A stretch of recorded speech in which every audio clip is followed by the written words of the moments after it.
Go Figure TV. Revolutionary salute. Revolutionary salute. Like, share, subscribe. Welcome to the House of Revolution. You know I'm your humble host, the Yao Mean of Revolution. Is it going to be peace or is it going to be World War III, the Trump-Putin summit? Everybody's on edge. Before we get into that, be sure to wipe your feet. That means hit the like button. You in the House of Revolution. Like, share, subscribe, support the platform, y'all. Salute, family. Well, it's getting very dangerous. NATO don't want no peace. Zelensky neck is on the line. Ukraine is still being demolished. Let's get into the content. Salute.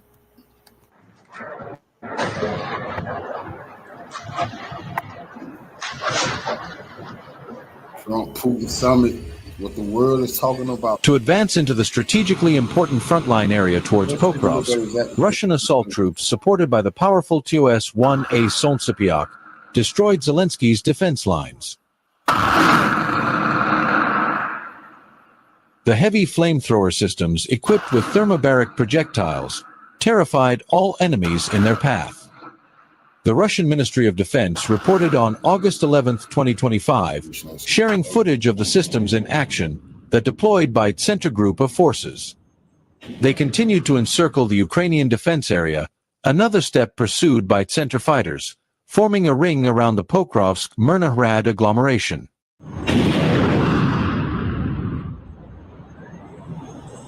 The pincers grew almost daily, as did Ukrainian territorial losses. The TOS-1A thermobaric strike, with its overwhelming firepower, ensured a breakthrough for the Russian assault detachments in this strategically important section of the front line as fortified Ukrainian positions collapsed.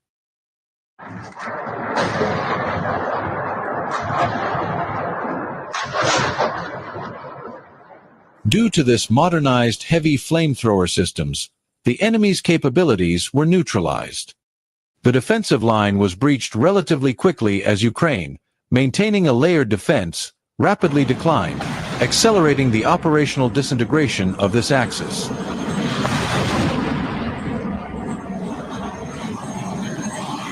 According to information from Russian sources, Russian troops advanced in small assault groups, infiltrating Ukrainian defenses.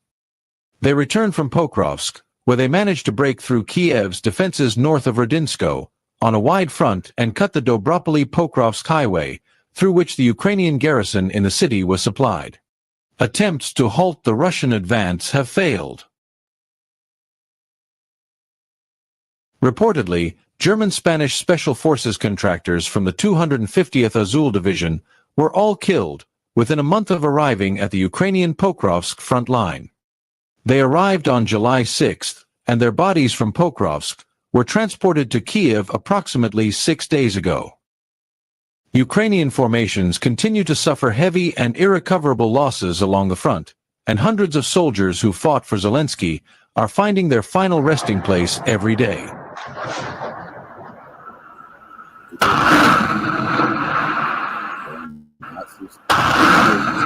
That is what Trump trying to negotiate the surrender.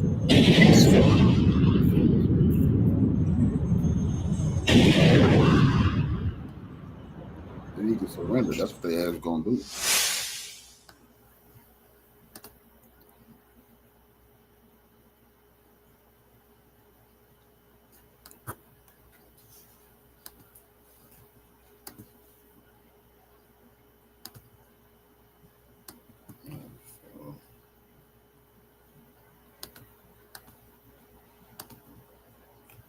Salute, soldier. Before we get into details about the meeting, exactly taking place. What? NATO surrounded, devastated daily. Putin taking more daily. See, they don't show no war footage no more on the news. They only talk about it. A few hours ago, former U.S. National Security Advisor John Bolton commented on the upcoming meeting between Russian President Vladimir Putin and U.S. President Donald Trump, scheduled to take place in Alaska on August 15th. So, when responding to American journalists, John Bolton bluntly stated that Washington's invitation to the Russian president to visit Alaska, which the Russian Empire previously owned, is a clear win for Vladimir Putin.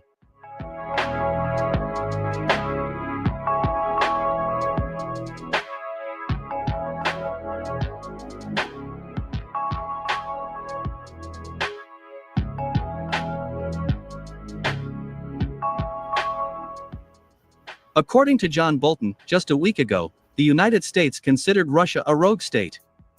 And now, Washington is officially inviting the Russian president to visit the US for talks, where global issues, including the future fate of Ukraine, will be discussed. According to John Bolton, all this indicates that the United States has finally recognized that global issues cannot be resolved without Russia's participation. And it is this fact that gives Vladimir Putin the right to be considered an absolute winner on the world stage.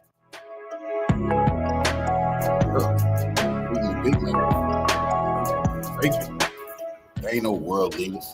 John Bolton notes that Ukraine is in a bad position, and that Kiev will have to accept the demands not only of Russia, but also of the United States, which seeks to improve relations with Moscow and, at the same time, not lose face after Putin's final victory in the current conflict in this Eastern European country. See, Putin's smart. He's trying to help these clowns in the U.S. keep some dignity, because he got his.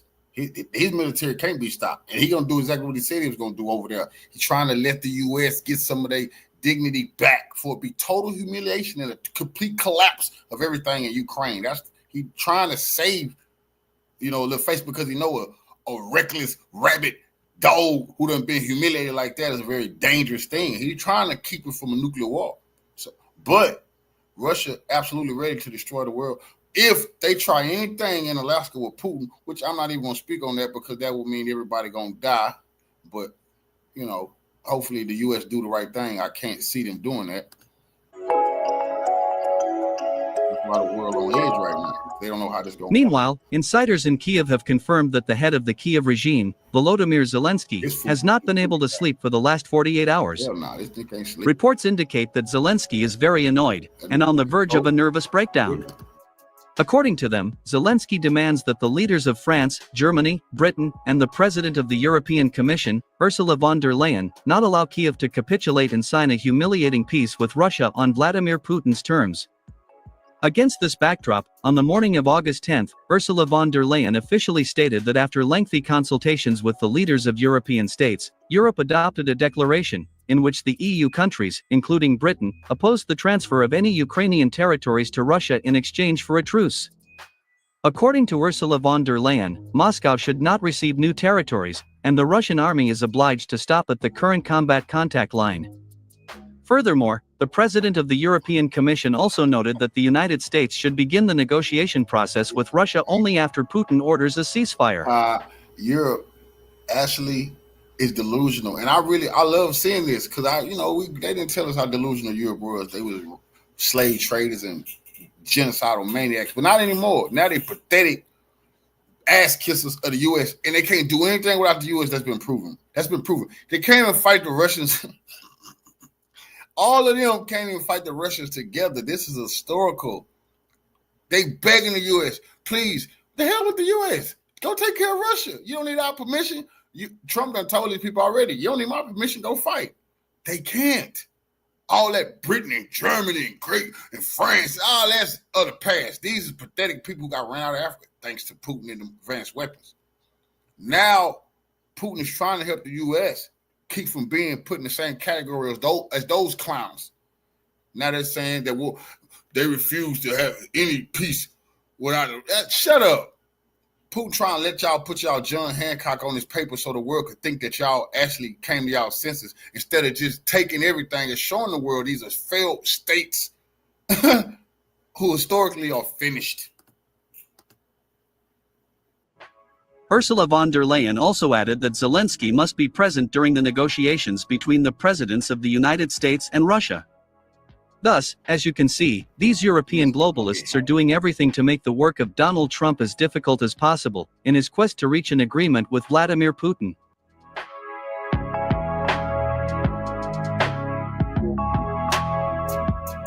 The agreement, no Nazis, no NATO, no Nazis, no NATO, no real military. You can have a couple of good, no real military anymore. They got to give that right up. That's what they finna discuss, and that's what. If Trump say no, then the hell with it. They just finish the war.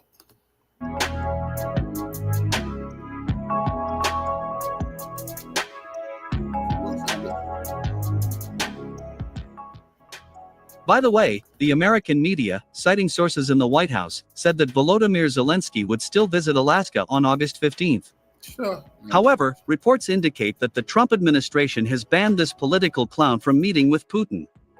Most likely, after Putin departs from Alaska, Trump will meet with Zelensky. People want to meet Putin so he can yell and scream on TV, and Putin not stupid. Putin not stupid, man. Because I know Zelensky don't think he gonna rush Putin. Putin a jiu-jitsu master. He'll whoop, even in his 70s, he'll whoop Zelensky ass. I already know that. That man karate master. But Putin ain't gonna lose his dignity in a room with that coke head yelling and hollering and demanding that. Nah. Ain't gonna be none of that. That's serious business. To personally inform him about the verdict handed down to him by Moscow and Washington. Trump lucky to be in that room after all that shit he been talking. Man, he just talking about nuclear submarines and sending nukes toward Russia. Putin is he a wise man. He letting all that slide to get this peace because nuclear war is on the table. If he don't meet, just forget Ukraine. Putin know damn well this is the U.S. who's been killing his soldiers and attacking his people and trying to overthrow him. Talking about assassinating him. But for the greater of the people, and the whole world, majority of the world understand Putin is for the greater the good, is meeting with evil U.S.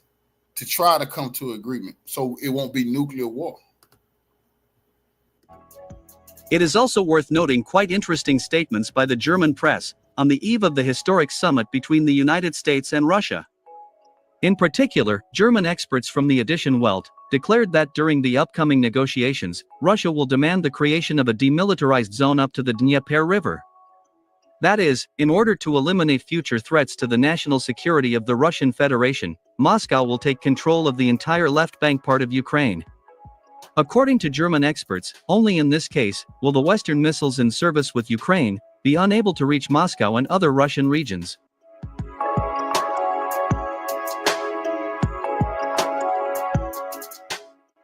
At the same time, German experts express confidence that if the United States refuses to accept Putin's conditions, Russia will achieve its goal with the help of military force. My dear friends, it is worth noting that the German experts made this statement, allegedly referring to their sources in the German military department and the Kremlin. Furthermore, the Germans claim that the upcoming negotiation process between the United States and Russia in Alaska is just the beginning, and that these negotiations will last for months and even years. German experts are confident that Russia will never agree to a temporary freezing of the conflict, and that Moscow only needs a long-term peace. And for this, Ukraine will have to give a significant part of its territory.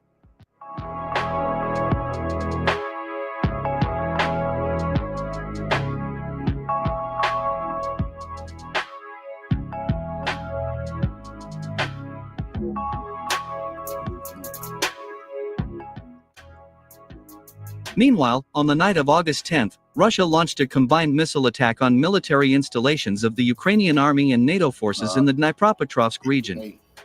In particular, 2 Iskander-M ballistic missiles, together with uranium kamikaze drones, rained down on the Sinelnikovo 2 railway station in the western part of the city of Dnipro.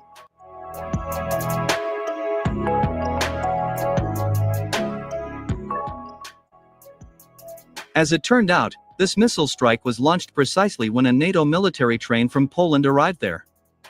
According to witnesses, the Russian missile attack triggered dozens of explosions. Immediately after that, monitoring services recorded a sharp increase in the radiation background on the territory of this railway station. Later, Russian sources confirmed that as a result of this missile attack, a NATO military train, along with a mysterious cargo from one of the NATO countries, was destroyed. According to unconfirmed reports, there were thousands of depleted uranium shells. In particular, we are talking about specialized shells for Abrams tanks, which Australia handed over to Ukraine a few weeks ago. In this regard, many experts expressed confidence that the Ukrainian army and NATO forces are preparing another suicidal attack on Russian border settlements to sabotage the negotiation process between Trump and Putin.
Welcome, everyone. Welcome back to another live stream. It's your host, Danny Hai Fong, and we have to talk about the clamors from Zelensky that Putin is manipulating Donald Trump as panic and fury rain down on the coming talks between Vladimir Putin and Donald Trump in Alaska. On the Trump side, there's this enthusiastic belief that Russia is ready to make concessions, which has risen to peak levels despite no evidence to their wishes.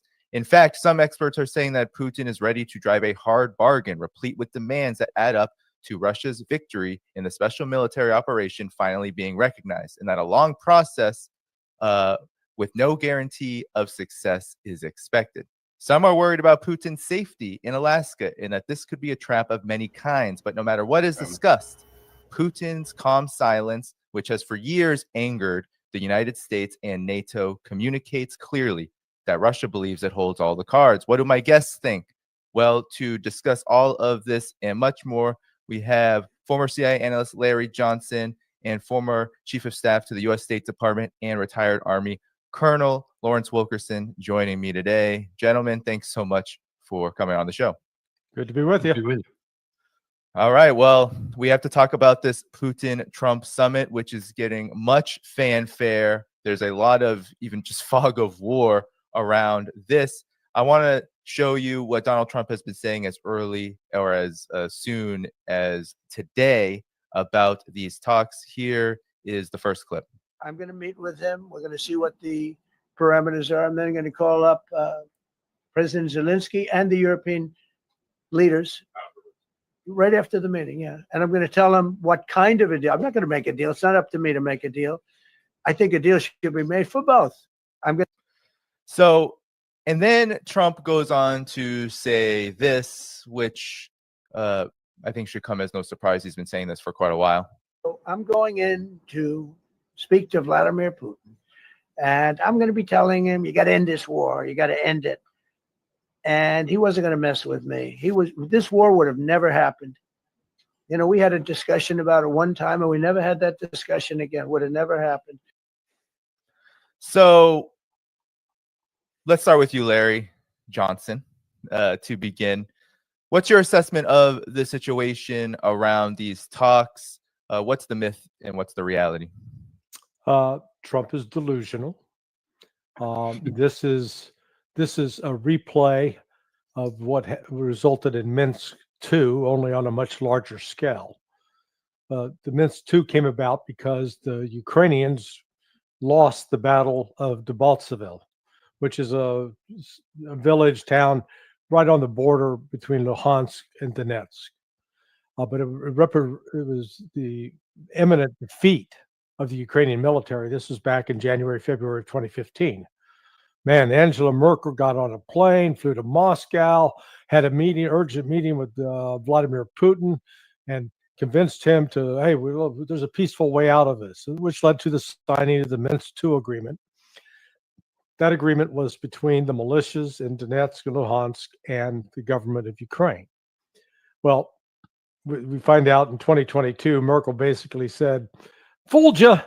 Yeah, we just did that. And she said we did that just to buy time for Ukraine so Ukraine could build back up militarily.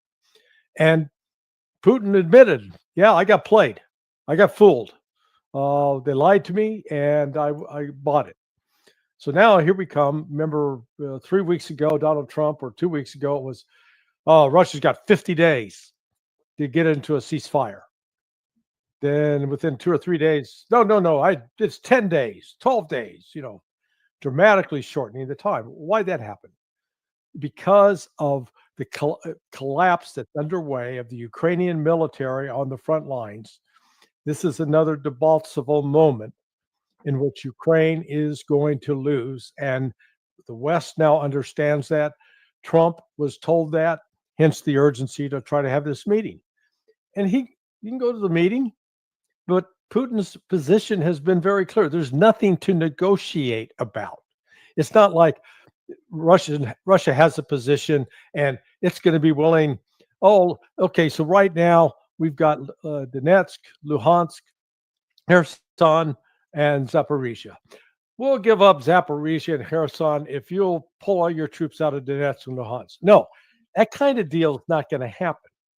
The territories that Russia has acquired through legal processes in Russia, where they've had a vote of the people in Luhansk, Donetsk, Zaporizhia, Kherson, and Crimea, all voted to become part of Russia. All are now constitutionally part of Russia.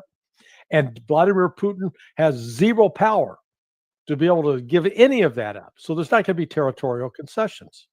So Trump's biggest problem, and I'll end it with this, he thinks that this is a war about a territorial dispute between Russia and China. And it's nothing of the sort. It's about NATO, ultimately. Ukraine is just the proxy victim in this battle.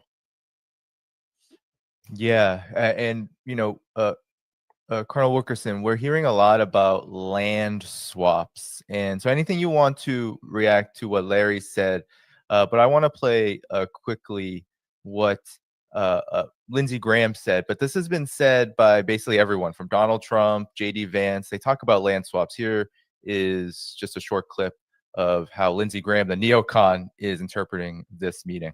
So, Senator Graham, you take me to my next question. Let's talk about the red lines and what a good deal would look like. Yeah. Let's look at the map right now, Senator, there. This is a map of Ukraine. You can see the areas in red currently under Russian control. Now, President Trump this week didn't rule out Ukraine having to give up some of its territory, something the Ukrainians have rejected. Do you believe that Ukraine should sign a deal that includes giving up any part of their territory, Senator? Well, think about East Berlin and West Berlin as a way a conflict can be settled, at least for a period of time. North Korea and South Korea is in a state of truce. There's never been a final settlement. But I come on your show a good bit. I want to be honest with you. Ukraine's not going to evict every Russian. And Russia's not going to Kyiv. So there'll be some land swaps at the end. So land swaps, Colonel Wilkerson, help us understand what this even means, because I've been hearing this over and over and over again. No, I'll help you understand it. There will be no land swaps. Yeah. And let me just say that I agree with every single solitary word that Larry said, so we can end it right here if you want to. Basically, no, please elaborate. Yes. Basically, I see three possibilities here. And one of them's looming a little larger than I thought before. The meeting's not till Friday next week, as I understand it, in Alaska. This week. This week. Yeah, I'm sorry. Yeah, this week. J.D. Vance just said this morning that Zelensky might come.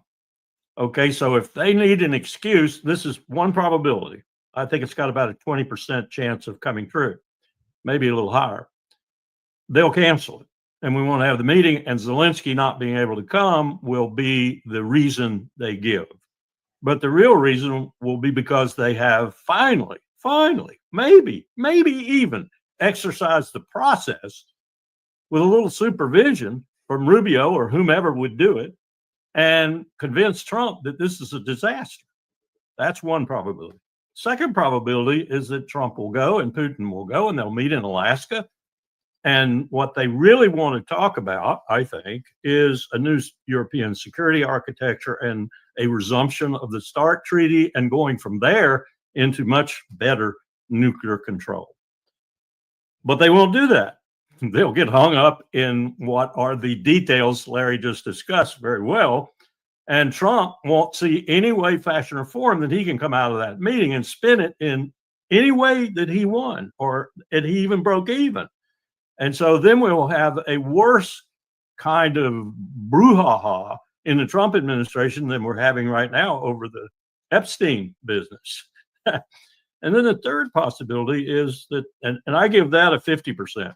And then the rest of the percentage I give to, we won't know anything about what happened except what Trump tells us, and that'll be a lie. And we'll go from there, which might be anywhere. And I think the determinant on that is going to be the fact that, as Larry said, the Ukrainian military is getting ready to say, I give up the ghost because I have no spirit left. They're going to be utterly destroyed. And I think now, before middle of September, maybe even earlier, they will cave in. So those three outcomes are none of them really good.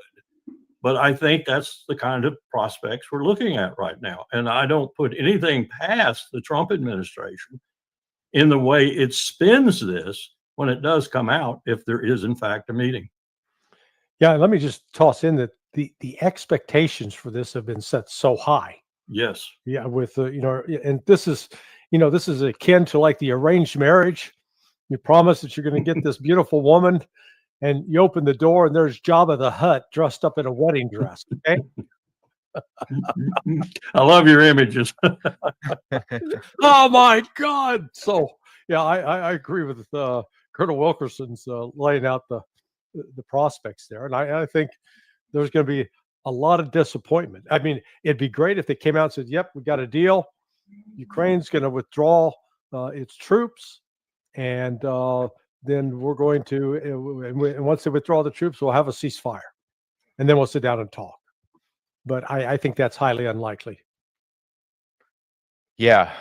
Well, then Larry, maybe you can continue and just talk about what motivates the Russian side here, because a lot of people have been asking me, well, this is a trap. This could even be dangerous going to Alaska. This is U.S. Territory, despite the fact that Donald Trump recently said in that same presser I showed you all, he said that actually he's going to Russia. Yeah. And so, but talk about Russia's motivations here. How, what explains this? Because a lot of people are saying, well, this is a trap, and if nothing is really going to come out of this, then to what benefit? Well, let's remember that this is not the first time that Vladimir Putin has met with Donald Trump. So Putin knows what many people that I know who have had personal or small group meetings with Trump. Trump's a completely different person when the cameras are off and you're with him one-on-one. He's a very insecure guy who wants to be liked. And so I think Putin understands that about him, for starters, and is hoping that he realizes he can at least explain it and talk to Trump in a way that Trump might listen and will avoid a conflagration that's going to lead to World War III. Because I think that weighs in the back of Putin's mind, because he's not ignoring what I'll call the outwardly the clear signs of U.S. aggression, not just NATO aggression, but continued U.S. aggression. The fact that Donald Trump signed off on an executive order last Thursday declaring Russia a national security threat, basically calling them an enemy on the very day that Witkoff's in Moscow meeting with Putin. And he did that in order to justify levying tariffs on India.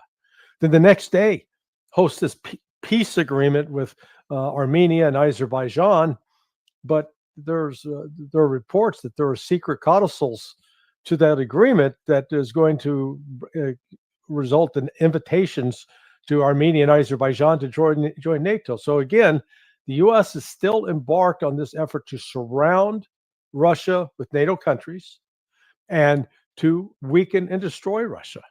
that you can't point to a single positive thing that Donald Trump has done since taking office to ease tensions with Russia. He has done nothing to deal with naming a new ambassador, nothing with opening consulates that were closed in the United States, nothing with returning property that was seized from Russia, nothing with respect to opening direct travel to Russia. All he's talked about is more sanctions, more tariffs, no gesture of goodwill. So, you know, Putin, I think from his standpoint, he's going to talk to him. He's got, if nothing else, he has to show him that he checked all the boxes, that he did everything possible to pursue peace, because when the moment comes to secure the military victory, he will have said, we tried everything else and you left us no other out. Yeah, you're muted. Sorry about that, everyone. Colonel Wilkerson, you mentioned earlier that this military victory that Larry just mentioned is actually a lot closer than perhaps many believe or understand and are aware of. Now, there have been comments that Ushakov made right after the Witkoff visit, and Pepe Escobar quotes it here. This is Putin's aide, Yuri Ushakov. There's a proposal from the American side which we think is quite acceptable, and everybody started to take that to mean that the U.S. has offered peace terms. And so I'm curious on what your assessment then of the overall situation, because these two things don't seem to go together. Russia being on the cusp of military victory, and then the U.S. offering peace terms that are acceptable, despite the fact that the Russian side has not communicated anything of the sort. Let me be just totally positive here and go back to that little portion that I said there was a possibility of a positive outcome. I don't for a minute think it's going to come about, but I put a little bit of possibility on it and say that Witkoff finally learned from listening to people like Lavrov and like Putin himself, finally learned what Larry was just suggesting, and what no one in the U.S. government, even those who know it's the truth, will admit to. And that is that Russia's problem is not Ukraine as Ukraine. Their problem is Revolutionary salute to our brother Warren Webb for getting his membership to the House of Revolution and helping us keep the lights on. Revolution is a way of life. Absolutely appreciate that love, soldier. Salute to you.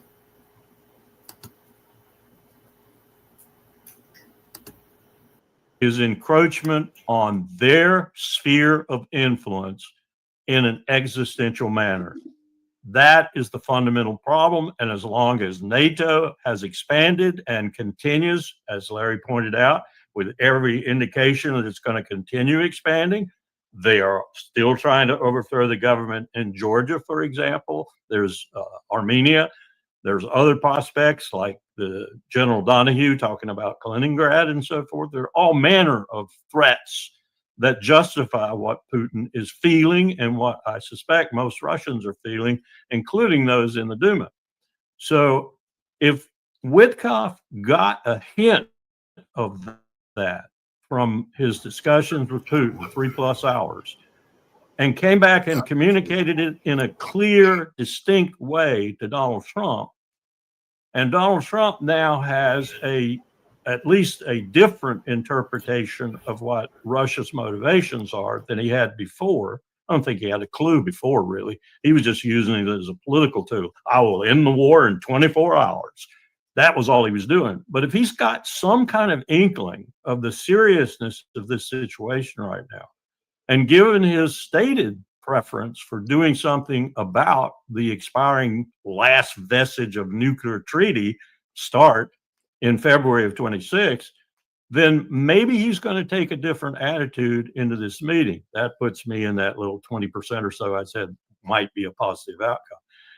Listening further to Putin, who will, I'm sure, elongate and make this very clear once again to President Trump, if Trump listens. And as Larry said, I think from what I've heard too, he's a different individual when he's one-on-one or more or less the interlocutor with another interlocutor in a room somewhere.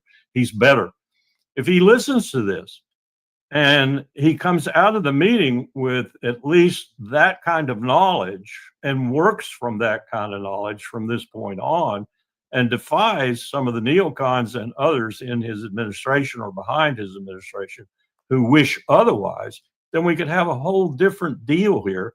And we might actually be embarked on some kind of meaningful diplomacy, which at the center of which will be Trump himself. I would have absolutely no problem with that. That's, I know, wishful thinking probably, but that's the spin I would put on a positive, potentially positive outcome from this meeting, that Larry's points are finally understood by Donald Trump. Even if he's a dodo, that has to change his thinking about how he deals with Russia from this point on. Now, how he manifests that in political maneuvers is another thing altogether. He seems to be good at that in some respects, but not so much in international diplomacy. Look at his moves with India. They were simply brain dead moves. I mean, we have now done the impossible. Yeah. We have put Russia, India, and China in the same camp. Hey, it's Trump's secret strategy to win the Nobel Peace Prize. He's brought India and China closer together than ever before. That's deserving of the Nobel Peace Prize. Right. For what? Yeah. for enemy creation. Yeah. I mean, there are a lot of times, Larry and Colonel Wilkerson, where when Trump does something, I at times say, well, keep going, because this is actually doing a maybe unintentional service to the world by bringing countries together that definitely need to resolve differences and will be better for them in the long run. So, Well, okay, yeah, maybe he'll get the Nobel Peace Prize for creating enough enemies to make peace. Yeah. Well, let me throw out another possibility that perhaps Witkoff, his message to Putin was, look, no, we're going to, President Trump is not in a position where he can completely end all support for Ukraine. But we also don't want to be at war with you. And we'd like to look at ways that we could start building up cooperation in a number of different areas, such as the space station, where we used to have quite a close relationship. Russia is now going in a different direction. Trump would like to restart that. The Arctic. So he could have come up with sketched out a whole other area that was outside of dealing specifically with the war, but with a broader goal of easing tensions. Now, I think that's unlikely, but I'm just trying to come up with some other logical possibilities here. But regardless of which possibility we entertain, let's deal with the reality that is not going to change, is that Russia is winning the war on the ground. It is advancing at an increased pace, and it is on the verge of breaking through the final major defensive line in western part of Donetsk. And once they do that, it's the road's wide open to the Dnieper, and Russia's going to be in firm control of all the land east of the Dnieper River. And despite what Lindsey Graham said earlier, his comment, Russia is likely will take Kiev, however you prefer to pronounce it.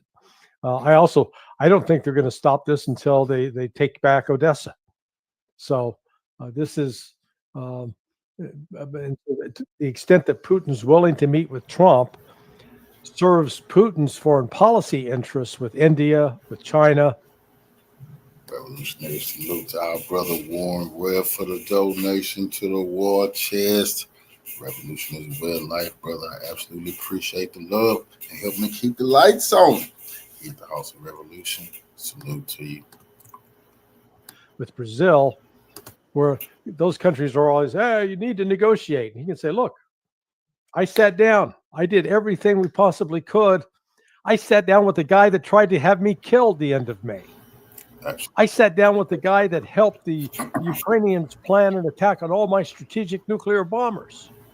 I sat down with the guy who 2 days before before we were supposed to sit in peace talks in Istanbul with the Ukrainians, launched that attack on me on June 1st on my country. I sat down with the guy that helped decapitate the Iranian leadership. So I've done everything in my power to try to get a peaceful solution to this. And instead, what we get are threats, sanctions, and tariffs. Now, Putin will say it much more calmly than I just did.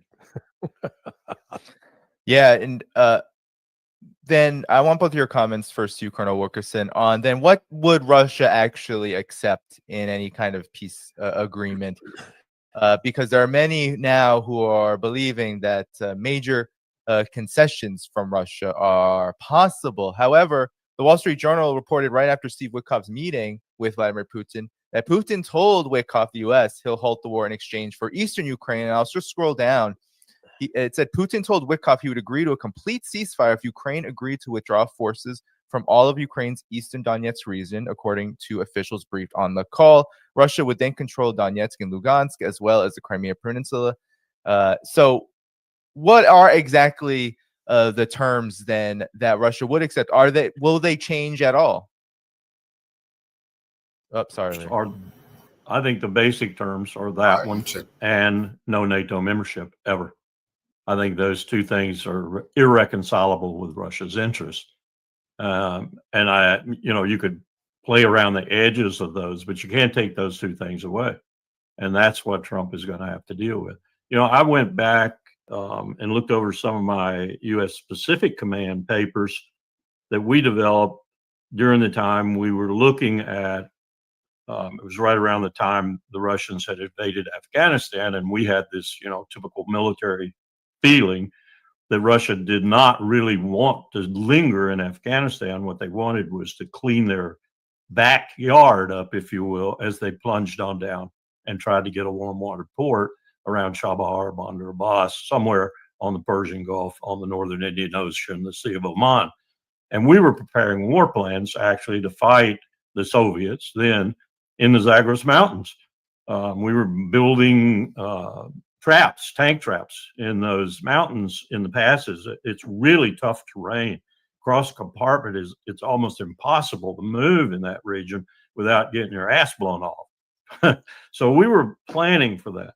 As we were planning for that, we looked back over a number of historians' analyses of the Great Game as the Great Game proceeded in that region, and as empires changed, as some empires grew up and got bigger and more powerful and others faded away, there was always a thread of this interest throughout 1,000 years of the Great Game, probably longer if you throw the Persian Empire and others in there.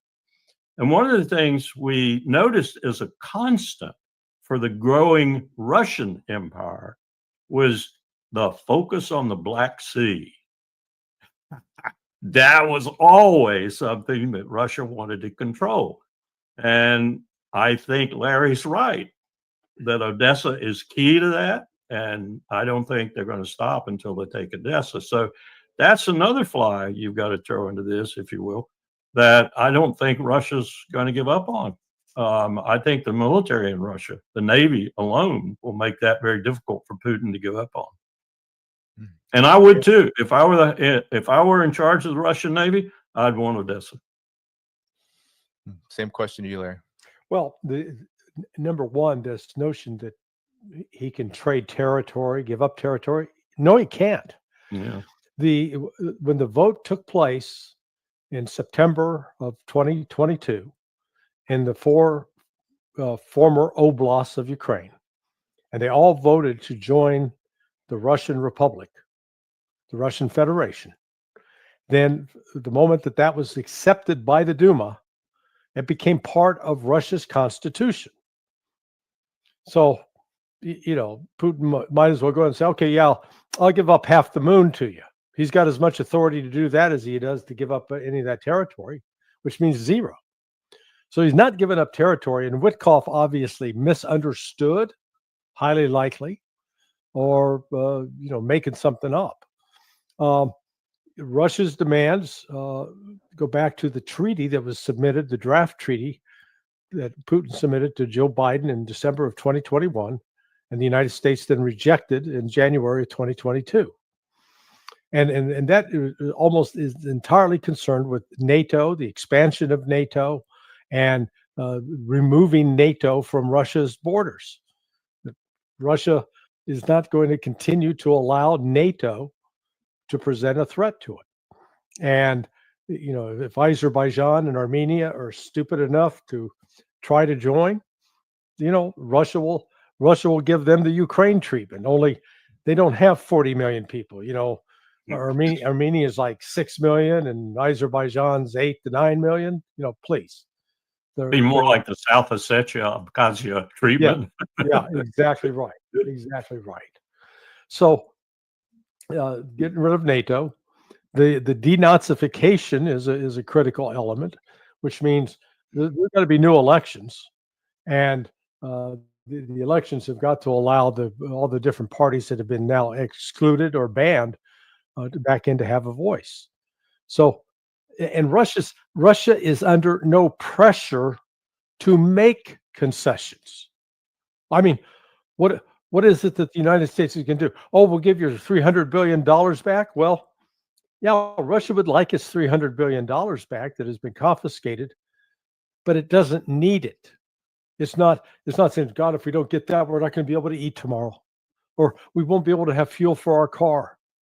No, Russia is wanting to create a world that's a lot more predictable and boring. And instead of having to face off with this continued war on the part of the West against Russia. And I make this point over and over, the NATO project with Ukraine. Ukraine has been a de facto member of NATO since 1995, which marks the first year that Ukraine started participating in NATO military exercises. Yeah. And the really fascinating fact is if you you ask artificial intelligence, which countries, give me the top 10 countries that have hosted the most NATO exercises. It'll bring up Ukraine as number 6 or 7. Now, they're not even a, quote, member of NATO, but they have hosted more military exercises than 80% of the members of NATO. What the hell does that mean? I mean, so let's dispense with this mythology that, Russia's just trying to rebuild the Soviet empire because it wants more territory. I mean, it's just ridiculous. I would just add to what Larry said about Russia wanting a boring world. So does Xi Jinping. Yeah. Yes. Yeah. They don't like excitement. No. Stability, development, economic growth, those kind of things. They don't reflect the kind of Wild West shoot 'em up chaos that U.S. foreign policy makers generally. They aren't real estate brokers.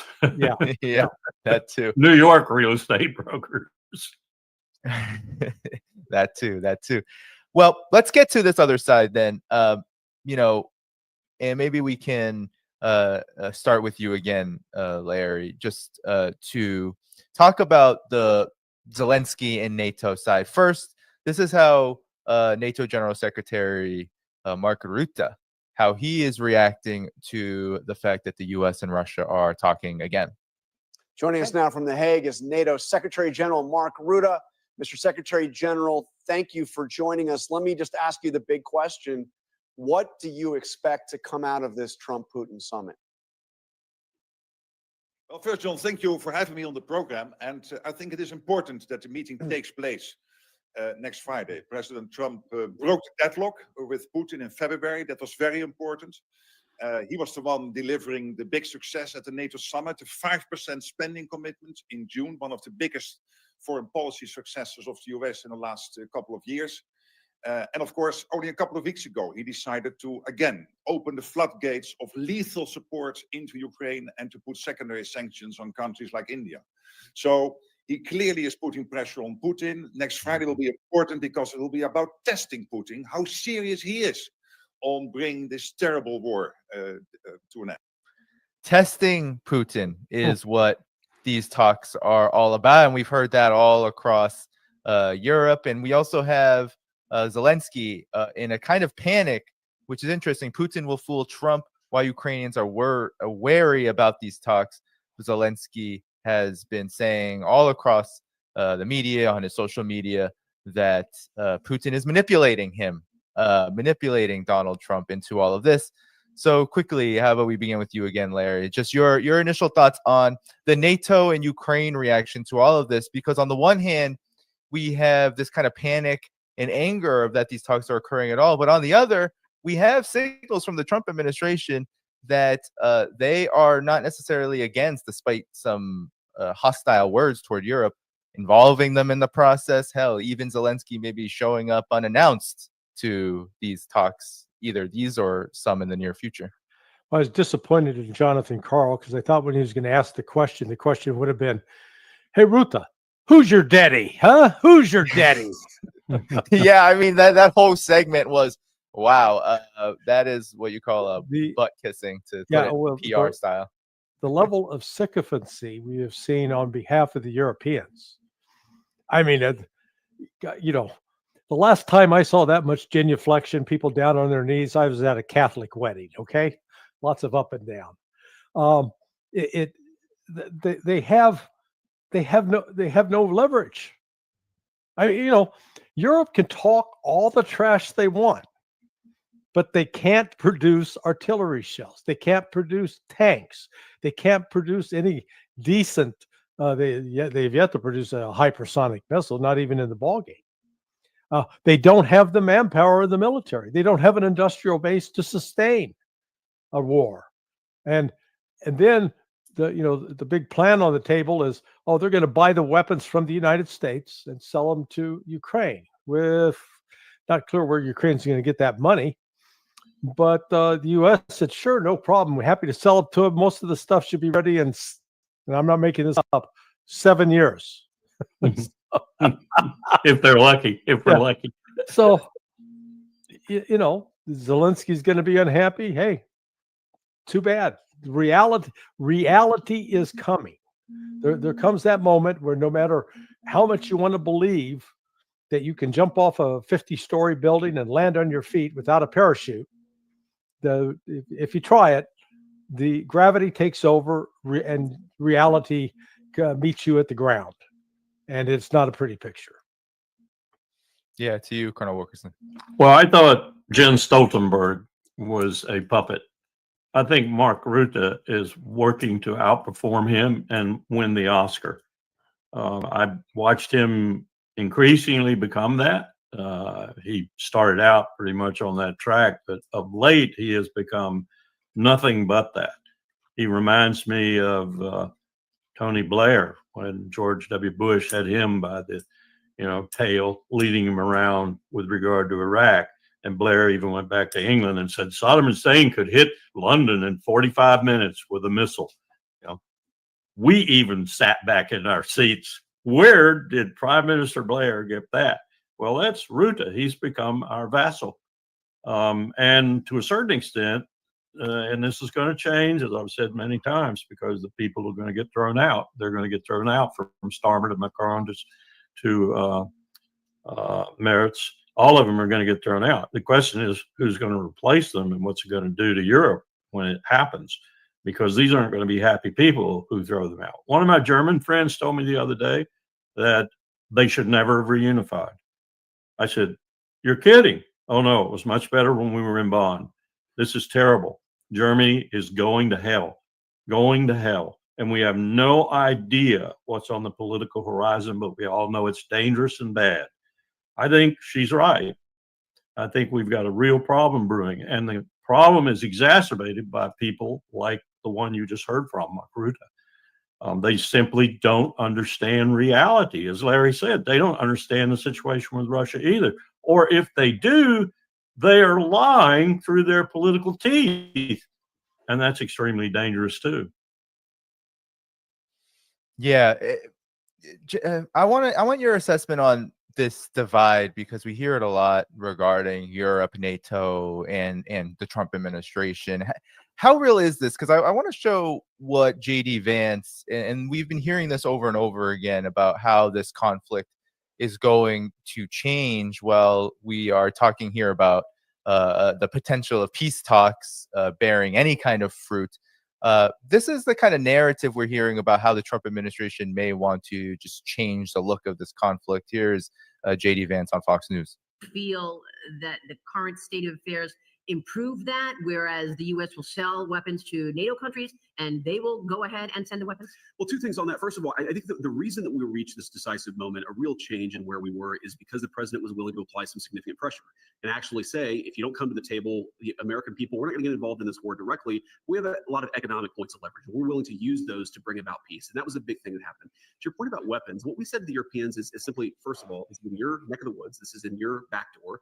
You guys have got to step up and take a bigger role in this thing. And if you care so much about this conflict, you should be willing to play a more direct and a more substantial way in funding this war yourself. I think the president, and I certainly think that America, we're done with the funding of the Ukraine war business. We want to bring about a peaceful settlement to this thing. We want to stop the killing. But Americans, I think, are sick of continuing to send their money, their tax dollars to this particular conflict. But if the Europeans want to step up and actually weapons from American producers, we're okay with that, but we're not going to fund it ourselves anymore. Larry, doesn't this just give a kind of different face to the conflict? Of course, you can illuminate the audience about the realities of it all when we talk about weapons, but even just the shape and the approach to the conflict. If JD Vance is saying, well, we want a peaceful settlement, but if Europe wants to buy weapons to continue the conflict, and they can, doesn't that just continue the conflict? Your take? Well, yeah, actually, I think the whole war in Ukraine is a little bit of a sideshow, at least as far as Trump is concerned. The real show, and this comes back to Europe, Russia, China, India, Brazil. It is the perilous situation that the U.S. economy is in, and let me make it just as simple as possible. For the United States has been like that kid in college whose parents gave him a credit card and he never had to pay the bill. Sweet. You eat what you want, you go where you want, you buy what you want, no problem. Then comes the day when the parents show up and said, hey, this credit card, it's now yours. We're not paying for it anymore. You got to pay it off. Oh, where am I going to get that money? Well, so the United States sells treasury bills. We sell these treasury bills to other countries. That's where we're getting our money. So right now what's happened is you've got this ballooning, growing volume of US dollars out there on the market. But here comes BRICS. And China, India, Brazil, Russia are all saying to each other, you know what? Whenever if I'm buying oil from you, Russia, I'm not going to pay you in dollars. I'll pay you either in gold or I'll pay you in our currency, the yuan. And the same between Brazil and India. So all of a sudden now there's no longer this demand for dollars out there. And as that demand for dollars drops and you got a large supply, that means it's worth less. And the price of the dollar goes down. In the United States, you say, well, that's not so bad. That stimulates the economy and helps us grow.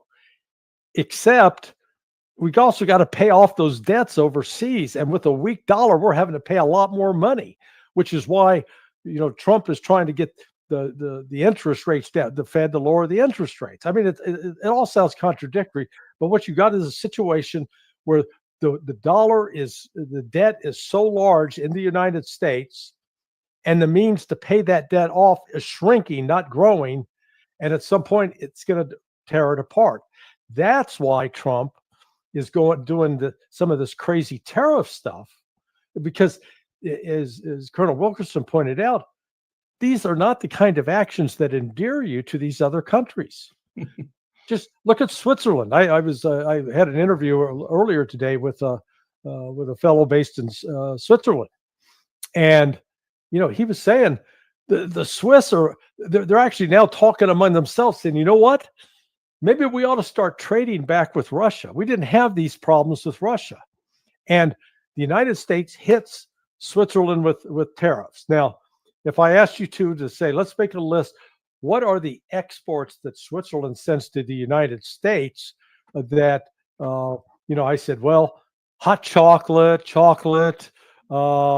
Swiss watches, Swiss bank accounts. The one I didn't know about. And it's the one that the Trump administration did a carve out on. Switzerland is the site where we get 93% of our diabetes drugs from. Think about that. And so I told him, I said, well, you guys ought to be like the Chinese.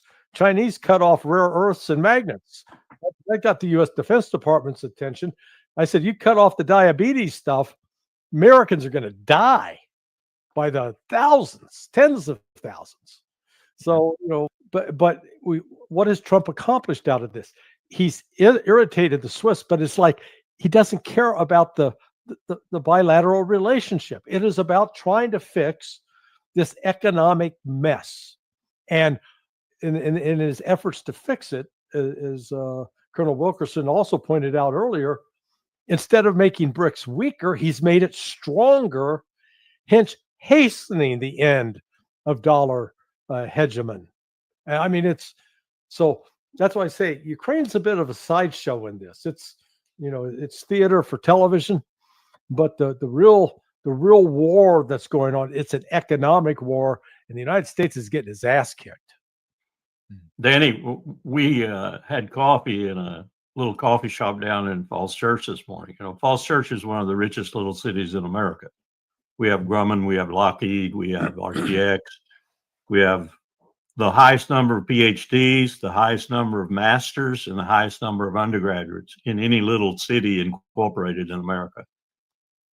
The Falls Church News Press newspaper, which is always positive stuff, this morning, as one of its lead stories, had the disaster that looms for the restaurant industry, which is just built out to an incredible proportion in the last 4 or 5 years, is going to collapse because people's disposable income has gone down so much they're not going out to restaurants anymore. And because they've overbuilt and because they've hired staff and workers and other people that they can't pay. This is Falls Church, one of the richest places in America. This is happening all across the country. And it's one reason why those Republicans who will go home for town hall meetings, and you can count them on one hand now, one hand, that'll actually go home to their state or their district and have a meeting, are being buried by their own constituents, and Democrats too, and independents and others that come to the meetings and want to unload. This is going to be a disaster, and I think it's going to come to a culmination in terms of one that's politically damaging in a major way before Christmas. Yeah, let me just add to that. I had lunch Thursday with a good friend who's an importer, and he's involved in the area of vitamin supplements, and a major source of his supply comes out of China. And he explained, the Trump people are running around, thumping their chest. Yeah, see, you said this is going to create economic problems. We haven't had inflation, and the economy's doing great. And what my buddy David told me, he said, look, when Trump made that first announcement, he says, I know what I did, and he said others did as well. We went up and loaded up on inventory. We went out and made a big purchase. Okay, well, when you're loading up on inventory, you're purchasing. That's sort of driving the economy up. But then he said, to do that though, I had to take out, max out my lines of credit. So then he's got to pay those lines of credit off. And then the actual manufacturers over in China, because they're now getting hit with the tariffs, they can't predict what it is they need to supply. that uncertainty has been created. So what's happened is they've cut back, and now there's going to be shortages and a supply crunch that's going to hit end of August, first to middle of September, which goes to what Larry was talking about, a real economic crisis emerging. I also heard, just again, it's anecdotal, but it is from a completely different part of the United States, Montana. One of the readers of my blog wrote in and said, he lives near a railroad, and he said we'd always see these railroad cars carrying the 40-foot containers that go on the back of, that are put on ocean vessels and then taken off and put on semi-trucks. He goes, we're not seeing any of those now. It's like they disappeared. They've dried up. So there's going to be some supply chain shortages in this. And that's where we come back to, we're talking about the war in Ukraine and what Putin and Trump are talking about. Maybe the other motivation for Trump is he does actually understand how serious the economic situation is, and that continuing with the war is going to be just add to the economic woes. Well, there's a huge contradiction here then, Larry. I'll kick it to you, Colonel Wilkerson, on this. Is despite everything that you said, Larry, is Ukraine, though, then if it is a sideshow, is it a sideshow that the United States, at least those who run things in the United States, is it a sideshow that they need? Because it's obvious that the situation with Russia is still one that is characterized by conflict. We saw it in the executive order. Russia is a threat to the national security of the United States. And then there is these economic difficulties. To your point, Larry, Indian media has been, of course, very hot about the secondary tariffs and sanctions on them levied by the Trump administration. And J.D. Vance has been all across the media saying that one of the reasons why they are just reviewing the options and not slamming China like they have with India is because of the reverberations this could have. And I think the United States learned what the blowback to its economic war could have on the U.S. when it attempted to go maximum pressure on China earlier in the administration and then had to fold. So, Colonel Wilkerson, to you, is Ukraine still the sideshow they need then? Because to pull out, while it may save dollars and actually alleviate economic burdens on both the U.S. and Europe, at the same time, there is a larger objective to the Ukraine conflict that has not been resolved, which is this so-called threat of Russia. Well, it depends on whether you're smart or not in terms of our government. I think the point that was made in Riyadh, how long ago was that, to, I think, Marco Rubio by Sergei Lavrov, maybe some others were present, that the United States was foregoing in terms of its previous most productive year of trade before this sort of impasse erupted and was made solid by the last year of Biden, was $300 billion. That's not chump change. That's how much we're losing by not working more closely, economically, financially, and otherwise with Russia. So that's a hell of an incentive for Trump to get this situation cured, at least for the United States-Russia relationship. To hell with Europe. Let them fester in their own pool. I know Biden did a lot to create it, but they were complicit all along. I would say, okay, I'm going to make America great again, and we're going to do it by renewing, at least in part, we're going to do it by renewing our economic relationship, very robust relationship with Russia, and take care of the nuclear problem and other things that we need to do at the same time. I read an article this morning by a really good journalist about what he thought Karol Nawrocki, the new president of Poland, could do if he were to pull off a Nixon to China. That is to say, if he were to become, and I don't know Nawrocki this well, but this person does. And in the article, he explored the points that he knows about him and what his inclinations are, even though they might seem, as Nixon's did, to be very different from what he's proposing. But he said this is the very reason he could go to Moscow, so to speak. And if you got Poland to become a mediator, as it were, or at least a balancer in this business of Ukraine, I think you would have taken a lot of the steam out of European opposition to whatever Trump might want to do to end this war. I don't know if anybody's working on that, but I would be if I were Marco Rubio, but I don't give Marco Rubio much credit for knowing those sorts of things. Yeah, and Larry, what's the position to close before we move on to our final segment? Then what's the real position now of both NATO and Zelensky at this point when it comes to this conflict? Because it is Zelensky and NATO that are making the most boastful and fearful at the same time assertions about the direction of the U.S.-Russia relationship. Well, they really don't know what to do. I mean, they clearly have no leverage over Donald Trump. Trump's got the leverage over them. If nothing else, tariffs, and so Europe can't punch back on that.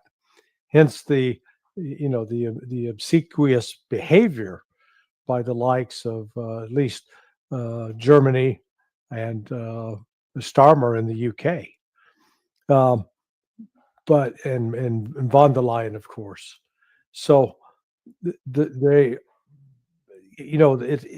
this is Kubler-Ross's 5 stages of grief. Let's call it that.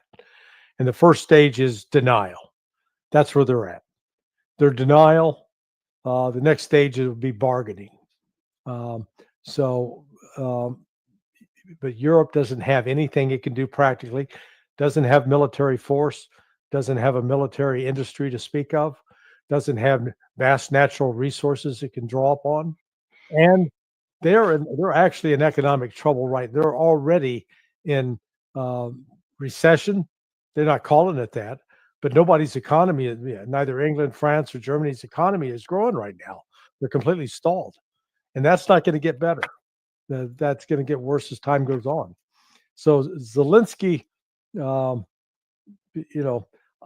if he's thinking of trying to buy new furniture for the house, I'd postpone that decision because he won't. I don't think he'll be around to enjoy it. Same question to you, Colonel Wilkerson. I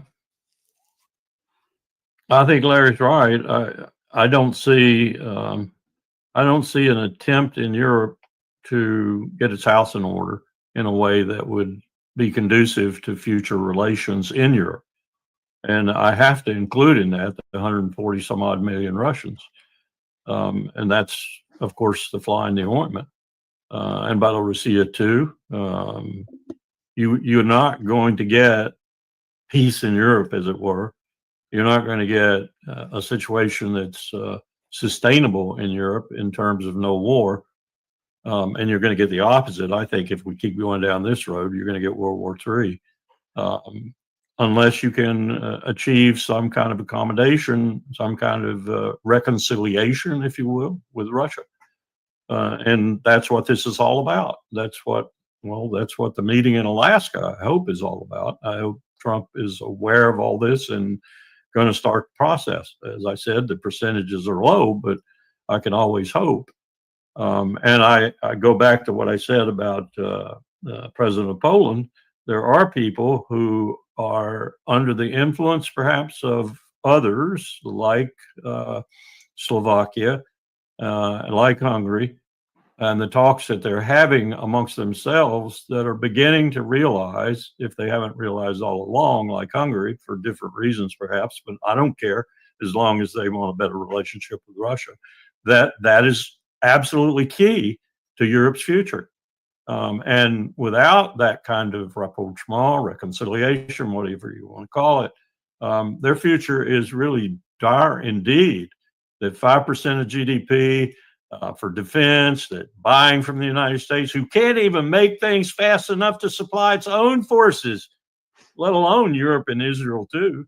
And this is another crunch that's coming. This is a crunch that's coming, as Trita Parsi has just written in one of the magazines. It's not in Quincy's magazine. It's in one of the bigger ones, Foreign Policy or something like that.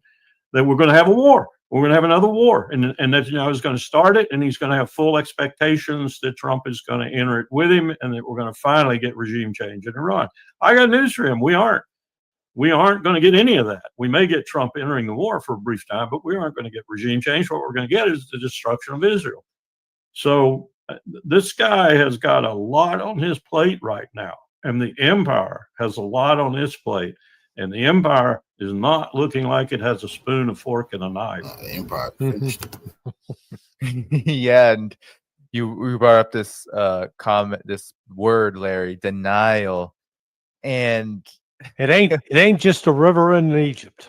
No, and the biggest, it seems like, takeaway, and maybe quick comments if you like on this, is the biggest takeaway from this denial is that Russia is really in the driver's seat here, and that is just something that is impossible, it seems like, to accept for the United States, NATO, the foreign policy blob, so to speak.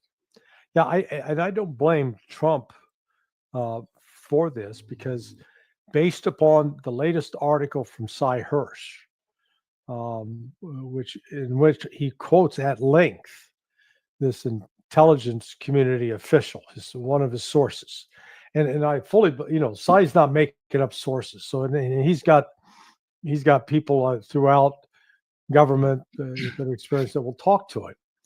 What came out of the words of this intelligence official's mouth is truly alarming, because he basically was saying that this war between Russia and Ukraine, it's over territory. Now, if your intelligence community is believing that this is a territorial struggle, then we got more problems than just Ukraine to worry about. Then on top of it, he added in, and Russia suffered these enormous casualties. Again, not true. They've suffered significant casualties, but not on the order or magnitude that the CIA is speaking about. And then, and Russia's economy is just hanging on by a thread. Now, if that's what Trump is being told, then Trump is going to tell, yeah, Putin's going to deny that, but we trust us, boss. This is the intelligence. This is the deal. It's easy to see how, when you're armed with bad information and you believe it and you act on it, and then you find out it's not true, which that is absolutely the case. But we've got just a level of dishonesty and incompetence in the intelligence community today that is actually putting the United States at risk. Danny, can I take a liberty of a guest here?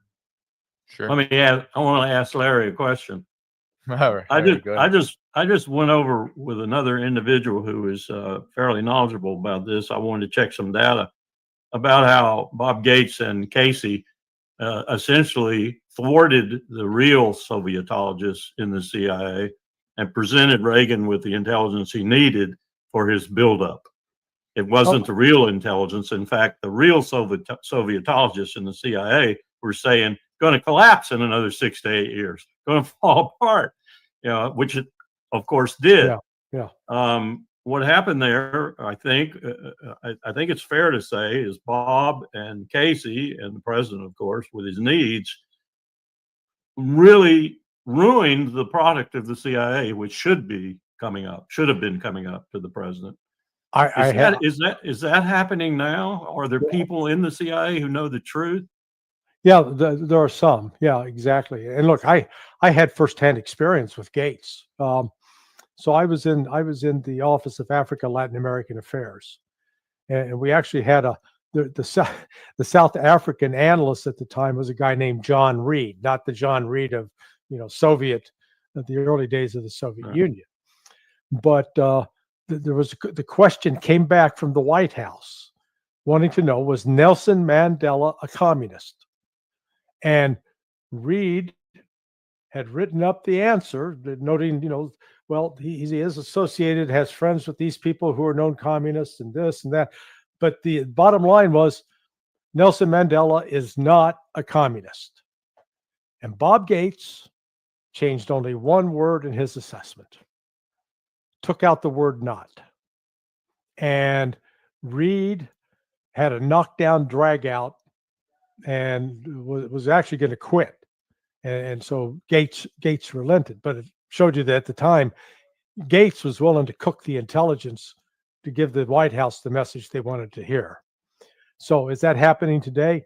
We saw in the documents released on Russiagate that when it came to producing that intelligence community assessment, the director of analysis at CIA, so he's the top guy for the analysts, he opposed it. And it said, we can't say that. That's not right. And Brennan basically said, screw you, we're saying it, I'm the boss. So I took some comfort in that. At least there are still some people of some integrity within the analytical ranks will speak up, but they have limited power. Yeah. That's what I feared was happening to Tulsi. I know the Israeli who heads the CIA, he's not doing anything. Right. Well, let's close on West Asia, because Colonel Wilkerson, you were making some intimation toward the real troubles that are brewing there, and it is getting quite out of control. Let's start on the Israeli occupation plan of Gaza. So the cabinet just voted for a full-scale occupation and basically a takeover of Gaza. Well, the chief of staff, Eyal Zamir, said that this will plunge Israel into a dark hole similar to Vietnam. And even the Times of Israel is publishing and things like this: Gaza, Israel's Vietnam. And so Yehuda Lukacs is actually a professor who lives in the United States and teaches at George Mason, but very, very, very pro-Israel, very connected to Israel. He said that after the cabinet planned this new phase of military takeover of Gaza City, while it's framed as a logical move, there are concerns that warning of not only the likely death of hostages, the last of the prisoners of war, but also a rising toll in Israeli military losses. So how about to you, Larry, your assessment of the overall situation? Because we not only have this, we have Israel bombing and actually invading Lebanon, as there are talks about disarming Hezbollah and attempts to do that, thousands upon thousands on the streets. And then, as Colonel Wilkerson was saying, Trita Parsi, and I have the article, Colonel Wilkerson, the next Israel-Iran war is coming. Trita Parsi is saying it suggests it will not only be more violent, but it's likely to happen before December 2025. I mean, that is quite astounding. Larry, what's your assessment of this? Again, it's a question of resources and personnel. So Israel does not have unlimited personnel or unlimited resources. It's with the country of less than now 7 million people, because about 1 million have fled overseas. You don't have, you can't call upon 3 million men to come staff your army. And what Israel has done is created for itself conditions, particularly if it occupies Gaza, that is more labor intensive, manpower intensive. And the more people you put in there, the more targets you're going to create for Hamas, and the more casualties they're going to suffer. And then they're going to get into this either upward spiral or downward spiral, where they're going to have to try. The upward would be they keep trying to put more troops in. The more troops they put in, the more they get killed and wounded. Now they're going to be killing and wounding Palestinians in the process as well, but that's creating just further alienation of countries that used to, between Israel and the countries that used to support it. At the same time, Israel's got demands, personnel demands for the West Bank, and then in Lebanon, and then in Syria. So as long as it keeps adding missions to a military force that is largely comprised of reservists, which means, they're not signed up for 2 or 3 year commitments. They're there for 90 days, 180 days, and then they go home, and then they have to call up someone else, and they've had trouble filling those ranks. The not only the politics, but the logistics involved, and having to occupy Gaza is something that, Israel talks a great game, but they're not going to be able to do it effectively. Yeah, that's exactly why Sharon got out. Yeah. Netanyahu made some remarks yesterday, according to Haaretz, that are just unbelievable. He actually said, if I'd wanted to be a genocide, I'd have done it in a day. Well, what is he saying? He's saying he'd use the nuclear weapon because that's the only way he'd do 2 million people in a day. He'd come short of it even with that, but that's the only way he'd get the impact that he was speaking about. And then he said, if I'd wanted to starve people, I could have done it in a lot less time. This is a guy who's becoming as delusional as some of the people dealing with Ukraine. Yeah. This is absurd. And I agree with Larry. This is a recipe for the utter defeat of the IDF. If they go ahead with it, I think all of his generals who are worth a damn are advising against it. And multiple fronts. And then if Treater's right, we have a reopening of the war with Iran. You're not going to have a state of Israel very much longer. You're certainly not going to have a Jewish state of Israel. If nothing else, they're all going to leave. I think it's even lower than 6 million now.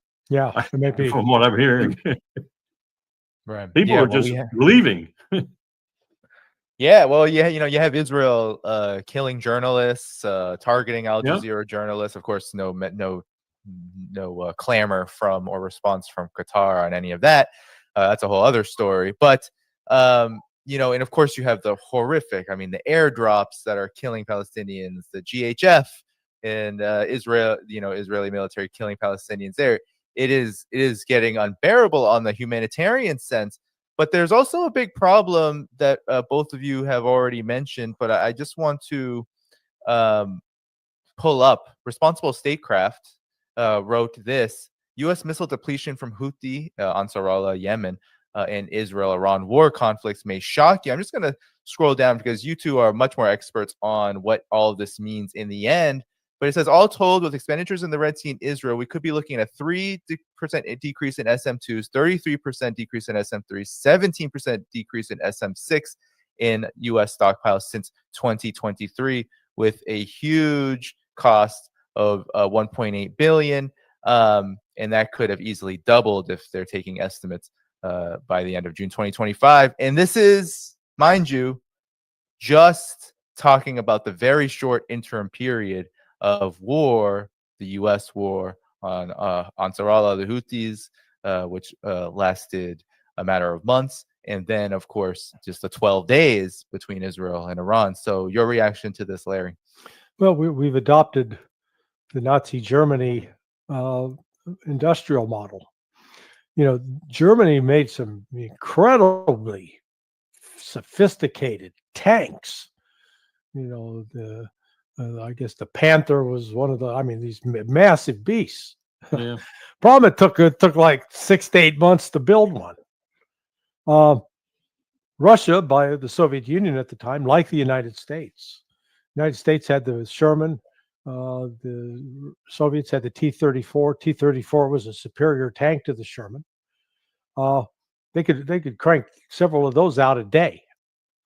So what the United States has got itself into, let's see, the THAAD, the terrain high altitude area defense weapon. It's an air defense missile. We produce 50 of those a year at a tune of $13 million a piece. 50 a year, not a week, not a month, a year. Lockheed Martin, which produces the Patriot missile defense system, the actual missiles, they produce between 550 and 700 a year. I don't know what the production rate on either the SM2s, 3s, 6s, but I guarantee you it's comparable.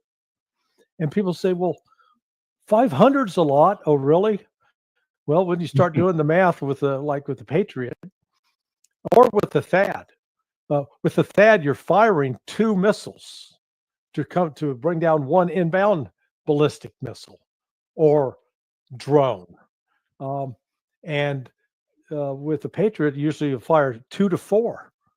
Well, when you consider the other day, 2 weeks ago, Russia in 3 days launched something like a total of 2,000 missiles and drones in just 3 days. So if you're going to shoot at each one of those 2 missiles, all of a sudden you're at 8,000. Let's see, we could produce 8,000, 500 a year. Over 10 years, we'd have 5,000. So yeah, 15 years we could reproduce what we use in just a period of 3 days. So the math no longer works is the problem, and the weapon systems we are buying and trying to produce are not generated or governed by a strategy. It's governed more by, man, we can really build some cool stuff here, and it's just, and you got the money to pay for it, so let's do it. Colonel Wilkerson. It's a disaster. You could not do what we did in 1939 and 1940 ever again in this country. We just don't have the moxie for it, and we don't have the capability for it. To put together a defense industrial base that would match, come anywhere close to what we had by 43 and 44 would take us a decade or longer. Not only that, this stuff is far more sophisticated. Take submarines, for example. Your submarine workforce in America is so small that if you decremented it by 10%, you couldn't build another submarine. It takes so long to put a workforce together to do the sophisticated welding and other things you have to do on modern submarines that it would take 7 to 10 years. And this is the community of contractors who've estimated this, to hire and train, if you could find the people to hire and train in order to build out your base and be able to make more subs. And it's worse in the shipbuilding industry. So you look at our ability now to do what we did in the early 40s and to become the arsenal of democracy and supply all of the United Nations, which is what Eisenhower called them. He didn't call them the Allies as much as he called them the United Nations. That's where we got the term for the United Nations. You couldn't do it. You couldn't do it. Not only couldn't you do it, you couldn't even come close. And the expenditure rates in both Israel during peak periods and in Ukraine during peak periods indicates to me that we would be a day late and a dollar short on any battlefield in the world. And then throw in what Larry's been talking about. Throw in about the critical minerals and other things that we need from countries like India and China and even Russia that we have now alienated and probably can't get from. And if we went to a war that was not in their interest, we damn sure wouldn't be able to get them. Yeah. We're in a trick bag. We're in a trick bag. And I didn't even mention the fact that if we had conscription, 90% of our 18 to 24-year-olds go to Mexico or Canada. And well, by the way, I just looked up. We make 125 to 155 SM-6s a year. Okay. And when you realize that they were firing 3 or 4 of those at every inbound Houthi missile, just again, the math doesn't work. We went from, in World War II, you could build a B-24 Liberator bomber. They could assemble, they'd have it basically assembled in 90 minutes. Yep. They would have it completed and ready to fly in 24 hours. Today, for an F-35 jet, 18 to 24 months. Not weeks, but months. Yep. So, right off the bat, and what are we seeing in Ukraine on the ground? We're seeing tanks, armored personnel carriers. They're getting lit up like birthday candles at a 100-year-old man's birthday, and it's just, it gets destroyed. And if you destroy it, you either got to be able to fix it or build a new one. And so when you're saying, we've lost M1 Abrams tanks. Oh, how many were we building a month? A month? It takes, not my numbers, again, the numbers from DOD, 18 months to refurbish an existing tank. So they're taking already built tanks, and it still takes them 18 months to get it where it can actually be brand new to go out in the battlefield. And you have to add that in the Iraq War, the second Iraq War, or the first Iraq War, Desert Shield, Desert Storm, we had to have a 2,500 or a 5,000 gallon tanker with every 2 tanks. Yeah. We requisitioned every tanker in the allied nation world in order to do that. Danny, did you see what the Chinese were saying today about when they were asked why they were taking the risk of going through the Suez? And they said, well, it's cheaper for us, so we're going through the Suez. But the Houthis, they just smiled. The Houthis are smart. They're smart. They're not going to shoot a Chinese ship. No. Oh yeah. Well, that's been the deal from the very beginning. Yeah, Chinese they've ships, said we're ships, fighting those who are supporting the war in Gaza. Right. Well, I wanted to get back then to Gaza, if we will, not just in the sense that from everything that you two have been saying, there are, of course, Israel is committing unspeakable atrocities, genocide with the US's help, but going into Gaza full scale is being called Israel's Vietnam. Some have said this is not an apt comparison. Well, it's not we can't compare apples to apples here. I think one key factor to consider, and I'm curious in your thoughts, is that the Israeli military will inevitably escalate what is an unconventional guerrilla war, essentially, which in history, just like in Vietnam, has not gone so well for invading forces like Israel. And that's just Gaza. So we also have Israel now needing to be militarily souped up for Lebanon, which it is continuing to escalate.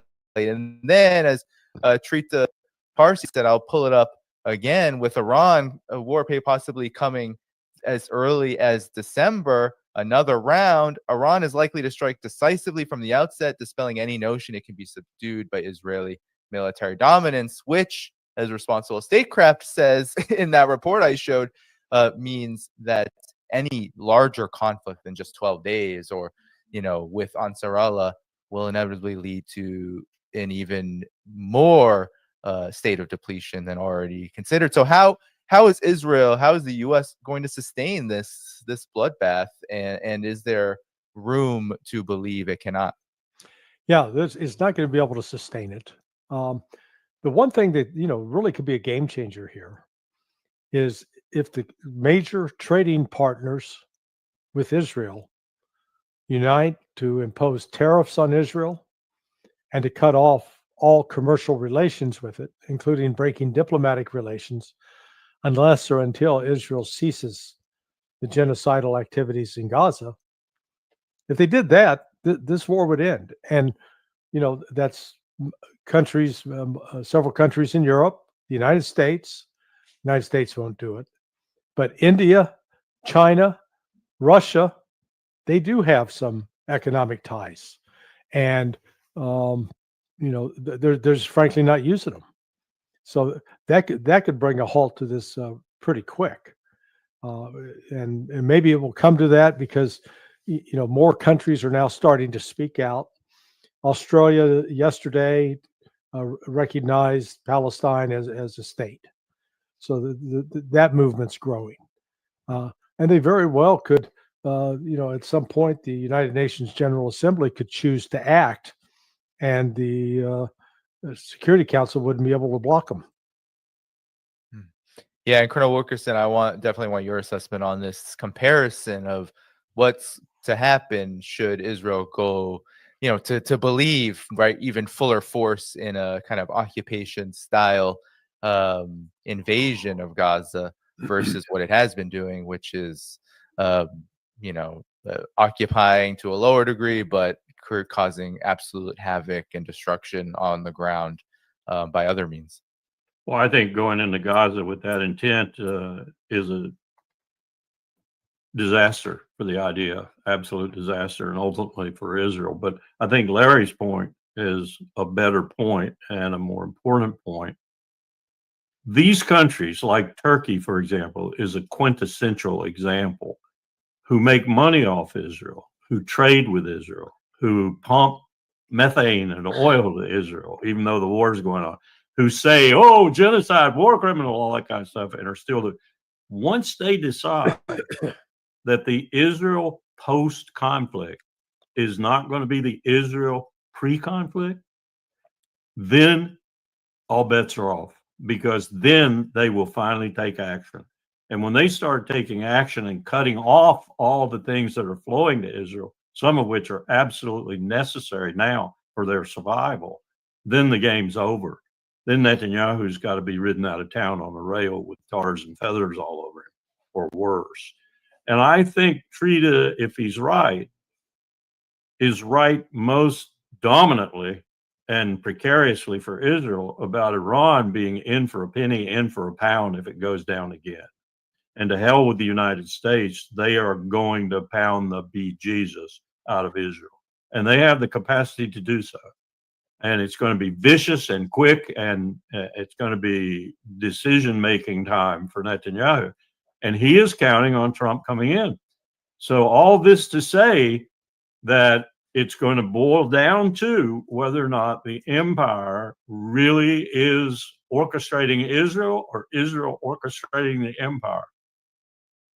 And you know how I feel about that. But in any case, if we come in, all bets are off. I think we are finished as a great power if we come in. Yeah. Yeah. And a viewer who, Anthony, who gave several super chats, so thank you for that, wanted to talk about this. Trump got into a shouting match with Netanyahu after the prime minister denied pictures of starving Palestinians were real. An official said that the call was direct, mostly one-way conversation about humanitarian aid. But we've heard this before, Larry, and this gets into the U.S. policy. We've heard Trump getting angry with Netanyahu, Trump confronting Netanyahu, and what do we usually get out of this? Not much other than a kind of rubber stamping of everything Israel is doing, even so much so to the point where Donald Trump is saying this invasion, occupation plan will be the salvation of Gaza, of Palestine, of the people there, that this will end the conflict, Hamas will be gotten rid of, and there will be peace on earth in Palestine. Your reaction? Well, okay, so he shouted at him. So what? Did he cut off aid? No. Is he sending him more? Yes. Did he tell him to get out of Gaza? No. So, let him yell. It changes nothing. And that's the, that's the unfortunate fact here is Trump is being exposed time after time, whether it's in the Red Sea with the Houthis, or in Israel with Netanyahu, or in Ukraine with Zelensky, or in China, that the tremendous limits of U.S. power and influence. In fact, it's receding. It's not increasing. And so out of that, some frustration, I suppose. But I wish yelling at Netanyahu would bring about a change, but you've played the clips. Netanyahu is an unrepentant, evil son of a bitch.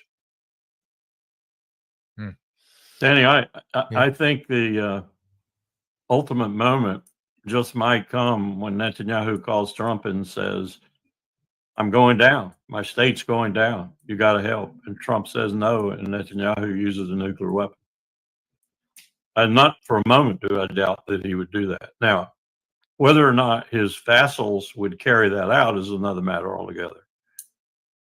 Whether they would actually upload and use or fire a missile or whatever is another matter altogether. I like to think there'd be some sane people who would refuse that order. Right. Yeah. Well, despite I guess sane is an interesting word here, because the reports are that there was much disagreement and much protest, as I showed, from even within Israel's military about going into Gaza full-scale invasion, because they know that the more that they send in, as you said, as you both have said, the more that they send in, the more that they're going to be open targets for resistance that is not by any means dead. And then to you know, the last point, maybe if you want to react to this is what you were talking about, Colonel Wilkerson, that Chinese automakers are taking a shortcut, and that shortcut is the Red Sea and the Suez Canal, indicating that Ansarallah is making good on its promise that those ships targeted in its blockade are indeed those directly involved with the you know, genocide and you know, absolute atrocities occurring in Gaza. And so your final reactions as we close out here on the overall situation and how you view what is what seemingly appears to be more and more so an increasingly dangerous and very desperate Israel trying to, it's my take on this always is that Israel is trying to establish greater Israel as soon as possible, as quickly as possible, no matter the cost, because it knows that that time is, I believe that it's impossible, but they believe, those who run Israel, that the time is running out. You're And Larry, you've also both of got. you, please. I'll just drop this comment in. You've also got, and I think this is discounted at our peril in this country, about 40 million Americans who want it to happen because they see Jesus. Right. Yeah, that would be a topic for a whole nother show. Just how the different eschatologies, the doctrines of last days, are influence both Judaism, Islam, and Christianity. You'll find within each of those religions, they each have sort of predictions about how the world comes to an end, how there's some form of a Messiah coming back, or the prophet returning. And when you get those people, and the people who really embrace that, they have a tendency to be a little fanatical, very deep in their belief, and willing to act on it. So when you mix it, when you bring them together, it can be a pretty volatile mix. And in some ways, you can see them sort of egging each other on. But it's this is Trump. I don't think will be getting his Nobel Peace Prize based upon the likely events in the next 2 to 3 months. Yeah. Danny, we actually have an ambassador to Israel who is one of those. Yes, he's evangelical. Yes, hard revolutionary Christian Zionist, indeed. For the world ship. Gentlemen, this was a great show. Everybody, make sure you hit the like button before you go. That helps keep the show going in YouTube's algorithm well after we end here. Be sure to go to the video description where you can find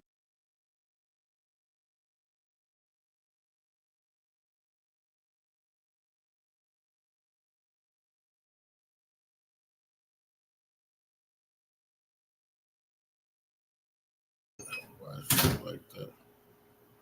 Absolutely appreciate the love, family. Salute. Why it's tripping like that?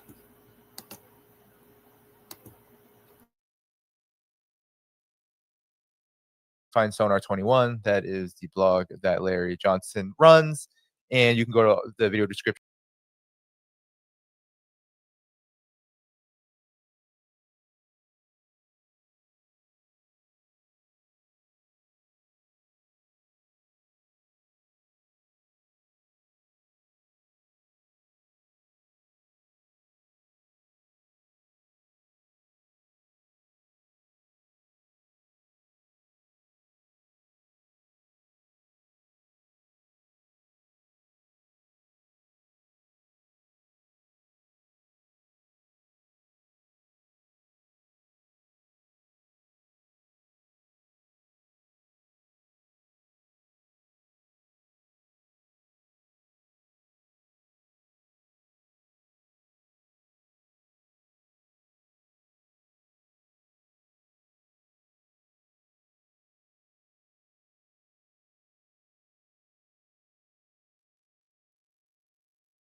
I'm then going to call up President Zelensky and the European leaders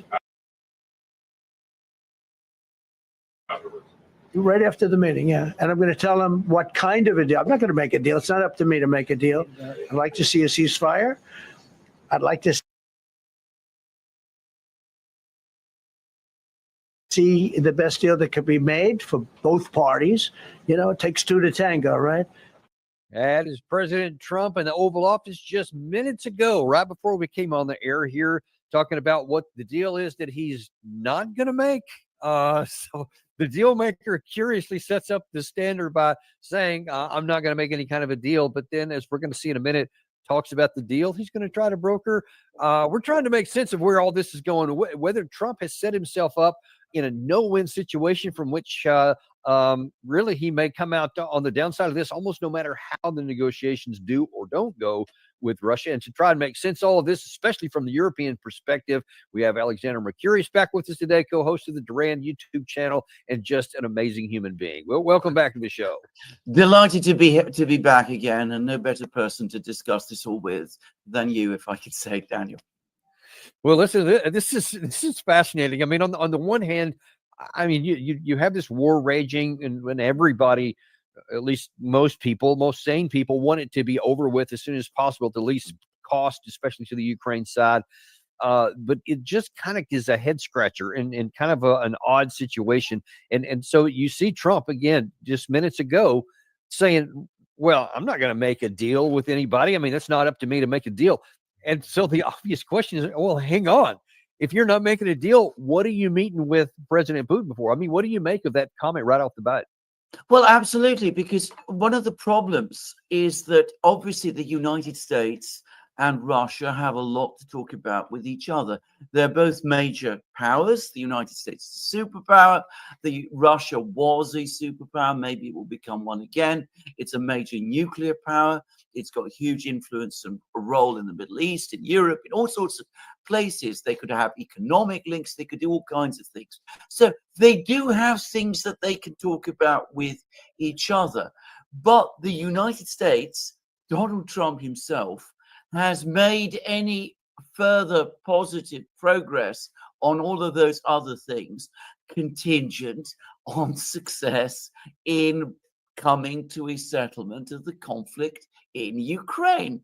So he wants a better relationship with Russia. He said this many times. And at the same time, he's letting himself get tied down constantly by saying, well, it's got to be sorted out by Russia and Ukraine, except of course that means that he's excluding himself from involvement in the discussion. So if he's not going to push towards a peace in Ukraine, what is he meeting Putin for? Since he himself says, I can't move on many of these other things until I have that peace. And of course, he says all the time, you know, I am the deal maker. I'm the indispensable person here. I've ended 6 wars, he claims, most recently, including the Armenian-Azerbaijan war, which weirdly, we could probably talk about this another time. They actually gave him credit for that too. So that's not without substance on that one anyway. But he kind of views himself as the deal maker and the negotiator that's getting all of these things done, which he on his website or on his True Social post said, I'm the only guy that could have got that done. So now here he goes coming into Alaska with President Putin to make this happen. Now, I just showed you a soundbite from minutes ago where he said it's not my deal to make, but then in subsequent question seemed to imply that he is working a deal. I was a little bothered by the fact that Zelensky was saying, well, I have to get constitutional approval. I mean, he's got approval to go into war and kill everybody, but he needs approval to do a land swap because there'll be some land swapping going on. I know that through Russia and through conversations with everybody to the good, for the good of Ukraine. Good stuff, not bad stuff. Also, some bad stuff for both. So there's good and there's bad.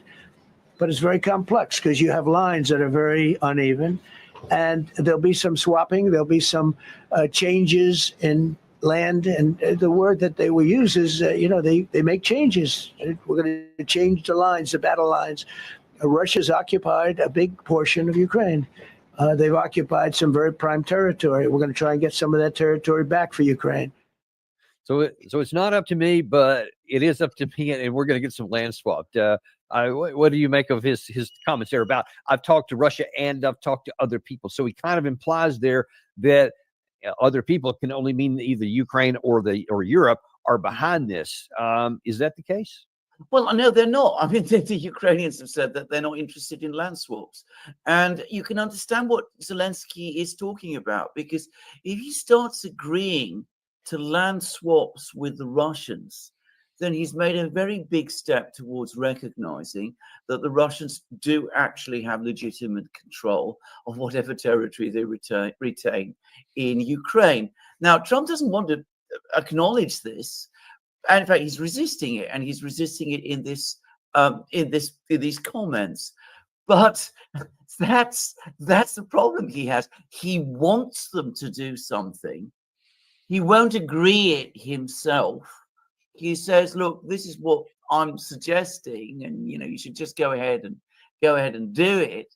And it's all in your interests. And maybe you don't like it, but it's for your good in the end." But he's not taking any responsibility for it either. He's throwing it all to them. And of course, the Ukrainians, as he's basically admitting, have already rejected outright any proposal, any of the kind of proposal that he's floating there. So you may think he's the great deal maker, but it looks as if the Ukrainians, for the moment at least, don't want to take the deal. Yeah, and certainly we're going to find out whether that continues to be the case. But it seems to me, though, I have this operating theory, and I'd like your views on this, and we'll take it piece by piece. But the general theory is this, that Trump has put himself in a no-win situation. If he agrees to whatever he's going to agree to with Putin, whether he, quote, makes a deal or just, quote, agrees with him, that's a terminology issue. But if he comes out of that meeting and says, okay, I've agreed that Putin is right, we should swap land A for land B. We can talk about what those swaps may actually entail. But he actually says, yeah, we'll swap that, meaning that Ukraine is going to have to give up some territory that currently it possesses, especially in the Luhansk and Donetsk regions, and possibly even in Zaporizhia and Kherson. So now then he agrees to that, but then it goes back, and then Zelensky doesn't agree to it, and he says, no, I'm not going to do it. So then Trump comes off looking like he can't get either Zelensky or Europe to agree to, because they certainly are at least on record so far as to saying no, they're opposed to that. So in that scenario, Trump comes off looking like he's powerless to get our own side on the same sheet of music, and he's agreed to something with Putin that now he can't deliver. If instead he goes there and Putin wants more than what he's willing to agree to, and he leaves with nothing, now then Trump looks like he can't do anything with Ukraine or Europe or Putin, and he comes off looking weaker. So we're going to stick with those two first. How do you see that first scenario where Trump agrees to something and then he can't get Ukraine and Europe on board? Well, that's exactly right. I mean, if he can't get the Ukrainians and the Europeans to agree, and the whole thing falls apart, then he's going to find himself facing two things. Firstly, he will look weak and ineffective because he's come up with a deal which the Ukrainians have vetoed. And unless he's prepared to put far more pressure on Ukraine that he's been prepared to put on up till now, and is prepared to engage the Ukrainians in a massive public row in which the Ukrainians will have the Europeans on their side, then, as I said, unless he's prepared to do that, he will look weak. At the same time, he's inevitably going to be criticized. And there's already criticisms appearing in Europe. They're saying it's Yalta and Potsdam all over again, that Trump is bargaining away Ukraine's land without consulting Ukraine, that this is the United States and Russia carving up Ukraine between them and behaving in a dismissive and contemptuous way of Ukraine. So he's going to be criticized for doing that, perhaps unjustly, by the way, because of course none of that addresses the realities of Ukraine's current position. But I mean, he's going to be accused of that, even as he might also find that he's going to be criticized. Oh, he's going to be criticized by the Russians and by others for being weak because he can't make this deal stick. So it could look rather ugly, actually. He will look both weak to the Russians and to the Ukrainians ultimately, and at the same time, he will be criticized for attempting to bargain with Putin and Ukrainian land away. And I'm just going to kind of like a sequel off of that. If he agrees to that, and then it's the Europeans are not able to make that happen, then you have an additional situation to where now then Trump has got to say, which land are we going to give away, and how is that going to be negotiated to get, et cetera. And so I don't think he even has a concept of how that might happen, because how is he going to make Ukraine voluntarily withdraw from some of that territory? It's an excellent question.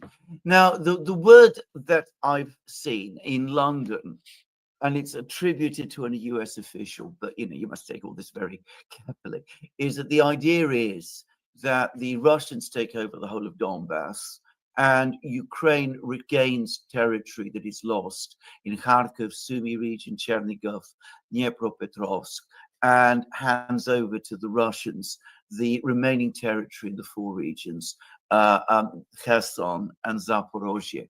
Now, I don't know whether that really is remotely workable, and I cannot imagine the Ukrainians agreeing to anything like that. I mean, they would be giving up relatively small and unimportant territories. I mean, unimportant in an economic sense, for two major cities, Zaporozhye and Kherson. So if that is the plan, I can't see them agreeing to it. And I'm not sure I can see them agreeing to land swaps at all, for the reasons that I said already, that, it will legitimize Russian control. And besides, I agree with you. I'm not sure that Trump himself really knows what land he's going to be swapped for which land. And of course, he says that this is for the Ukrainians and the Russians to work out between them. But what if the Ukrainians flatly say, no, we're not going to do this at all? This is not in our interests. This isn't what we're going to do. As I said, he's looking foolish and he's looking weak. And it's also, he's going to be open to criticism of all sorts of kinds. And in fact, let's give you another round of criticism going down that path here, is that in the event that scenario transpires that you just talked about, where Trump agrees to the territory that you just mentioned there about Zaporizhia and Kherson, et cetera, and the Ukraine side says we're just flatly not going to do it, and European Union says no, we're not going to support that either. In fact, we're going to double down on giving Ukraine more arms and more weapons and more diplomatic cover, et cetera. So then Trump is faced with, not only are you looking weak, but you have to then face as Trump to say, okay, fine, then I'm going to walk away. I'm not going to do anything. You guys have at it. If you don't want to work this deal, that's up to you. Well, that may play well on the day the statement's made, but then that is fundamentally going to mean, and it will certainly be characterized this way, that many will say, well, Trump, you literally just helped Vladimir Putin. You abandoned the Ukraine, you gave away all this stuff, and now that you've helped Russia by weakening Ukraine further, and then if Russia goes ahead and does that and conquers the territory, I mean, that's a new level of problem for Trump, don't you think? Oh, absolutely. That's exactly what people are going to say. I mean, they're going to say that in Alaska, Trump sided with Putin against Ukraine. And if Ukraine is defeated on the battlefields and loses all these territories, they will say, well, it was actually Trump, basically, who set up the whole situation, which brought that about. I mean, this is not going to look good at all. So if you can't get a deal, if this all falls apart, if he floats proposals like this and they're not accepted, but the war goes on and Ukraine is defeated, then with those kind of outcomes, then inevitably and unavoidably he's going to be blamed. Okay, now let's look at scenario 2, where as Trump goes there and Putin asks for more. I mean, let's say that he talks about, there has to be demilitarization and denazification, which they have been saying really from the beginning that has to be part of the deal. And then Trump can't agree to that. So he said, you don't just want territory, you also want political outcomes that we're not going to be able to follow. And so Trump leaves without any kind of deal at all. Now then he comes across looking like he can't get a deal with anybody. How does that work out? Well, that's entirely right. Now, I ought to say that the Russians have been repeatedly saying that for them it is not a conflict about territory. It is a conflict about security. I mean, Lavrov says this all the time, for example. Putin has said it too. So, I mean, demilitarization, denuclearization, neutral status for Ukraine, the extinguishing of the nationalist movement in Ukraine, all of that. The Russians have said that these are for them absolute objectives and goals and conditions, and that they won't be satisfied until all of that happens. And unless there's been some massive change in the Russian position, of which, to be clear, I have seen no sign, certainly not now, I am sure that is what they're going to say to Trump when they meet him in Alaska, what Putin is going to say to Trump when he meets him in Alaska. Now, of course, Trump might come back and say, well, these are things for you to sort out with the Ukrainians. But then Putin will say, well, what if we can't sort them out with the Ukrainians? If the Ukrainians flatly refuse to negotiate with us about any of these things, what then? Do we continue the war? He will probably say, we need at least some commitment from the Ukrainians to move towards us on these things. In his speech, which he made on the 14th of June, 2024, the one where he set out the basic conditions, and which only a week ago Putin was saying, still sets out our goal. He said, look, we can have a ceasefire if the Ukrainians withdraw from the 4 regions and commit to not joining NATO. So you see, even people forget that he brought up the topic of NATO when he talked about the Ukrainians withdrawing from the 4 regions. So what if the Ukrainians won't commit to not joining NATO, won't say that they're not going to join NATO? What if they continue to insist on joining their right to join NATO and security guarantees and all of that? As I said, unless there's been a dramatic change in the Russian position, then, as I said, I can't imagine that Putin won't bring these points up when he meets Trump.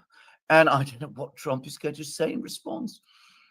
Well, I think that what might be the one sliver of possibility where Trump could escape this without being harmed and will result in kicking the can down the road, which apparently, at least some comments from the Russian side, is in the realm of possibility, and that is to come away with an air ceasefire.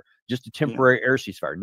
No drone and missile attacks on each other's energy infrastructure, which Ukraine has been having a little bit more success in their air attacks against Russia. Russia obviously continues to have significant attacks against Ukraine. It's been successful, though it has been reducing in intensity here in the last few days, interestingly enough. But that's the one area where Russia might actually benefit from, of having it so their infrastructure doesn't get hit anymore, and that can just kind of kick the can down the road, but at least will avoid any near-term disaster for Trump. How do you see that? Well, it's possible. We know about this proposal because it was mentioned at that very same meeting where Putin said, that we haven't shifted from our objectives, which are the ones I set out on the 14th of June, 2024. At that meeting, when Putin was there and said that, the other person who was there was the president of Belarus, Alexander Lukashenko. Belarus is a former republic of the Soviet Union, very closely allied to Russia, and Lukashenko is now basically a friend of Putin's. And Lukashenko actually floated the possibility of this truce in the air. And interestingly, he said that it was the Americans, he didn't say which Americans, that the Americans who had proposed it. And he said, look, this might be something the Russians might be interested in. Why don't you approach them about it? So it could be something that Putin might concede at this meeting on Friday. I think Putin will not, by the way, and I think this is the other thing I would say. I think Putin will not want to slam the door in Trump's face. I mean, he's consistently avoided doing that throughout the various interactions that they've had. I mean, Trump has said some pretty strong things about Putin. Putin has never reciprocated. And I think Putin wants a long-term relationship with Trump. And he might say to himself, well, look, a truce in the air does actually take some of the pressure off us because the Ukrainians are hitting our infrastructure, but it also concedes something to Trump that he can take away from this meeting, and at the same time doesn't put our position and in any particular danger. So I think, it's possible. Well, we're certainly going to see. We don't have to wait too many more days, but No. until that time, the European Union is going to do everything they can to put the real screws down on Trump and try to talk him out of doing any of the things that they don't like. More on that in a second. But first of all, let's look at the most important other actor here, and that's the one that apparently won't be in Alaska, and that is Volodymyr Zelensky. Of course, our team is working with the United States. Not a single day goes by without communication on how to ensure real peace. We understand Russia's intention to try to deceive America. We will not allow this. I greatly value the determination with which President Trump is committed to bringing an end to the killings in this war. Every day, many people are giving their lives. But the sole root cause of these killings is Putin's desire to wage war and manipulate everyone he comes into contact with. So you see, he's trying to simultaneously keep Trump on his side by saying, I really value what he's going on here. But then he says, but Trump is being deceived, and I won't allow that. What do you think he means, and what can he do to not allow that? Well, what he wanted was to be invited to Alaska. And I think one of the things that has probably annoyed Zelensky is the fact that he's now not going to get an invitation to Alaska. At least that's one thing that Trump made clear over the course of those comments that we just heard, that, he's going to speak to Zelensky afterwards, but Zelensky's not going to be participating in this meeting. But in all other respects, what Zelensky wants to do, I think, is to stop any real dialogue between Putin and Trump. I mean, he's not really happy about this discussion at all, because for Zelensky, any conversation between Putin and Trump, any dialogue between the United States and Russia, he sees as dangerous to himself. He does not want the Americans and the Russians coming together and reaching an agreement. So when he talks about the Russians being there to deceive Trump and all of that, and not Trump being, I suppose, a naive man who needs it all to be explained to him by Zelensky, well, you can see exactly what it is that Zelensky's trying to do. He's trying to tell Trump, don't listen to the Russians, listen to me. I'm the person who knows. Don't pay any attention to what this man Putin is saying. I'm the person who you should be speaking to, not to Putin at all. And, I think that continues on a trend that we've seen in the West for quite some time, that a number of leaders have a lot of misplaced confidence in their ability to influence other people and other leaders. Trump has it a lot. Zelensky seems to suffer from it. And so does actually the Secretary General of NATO, Mark Rutte, who seems to try to be trying to placate everybody, to trying to lather up Trump with all kinds of praise, while at the same time trying to send some not so subtle messages that that Trump needs to listen to him. Here is Rutte over the weekend talking like he's in the dominant position, looking down on Putin. He clearly is putting pressure on Putin. Next Friday will be important because it will be about testing Putin, how serious he is on bringing this terrible war to an end. So this is about Donald Trump coming down and I'm going to test you, little Putin. I mean, how do you read that? Well, I mean, you're absolutely right. I mean, that's what Rutte wants Trump to do. That's in effect what he's telling Trump to do. He's saying, this is your chance. This is what you should be doing. You should go into this meeting. You should bang the table. You should tell Putin, Vladimir, this has gone too far. You must stop now. If you don't stop, I'm going to do X, Y, Z to make sure that, you really feel the pressure coming from me. So you're absolutely correct. This isn't Trump's, what Trump is saying. This is what Mark Rutte is saying. Flattery, but also a very, very high degree of direction and manipulation as well. I mean, both Zelensky and Rutte are being very manipulative in these comments altogether. Now, Zelensky has been manipulative at many points in this war.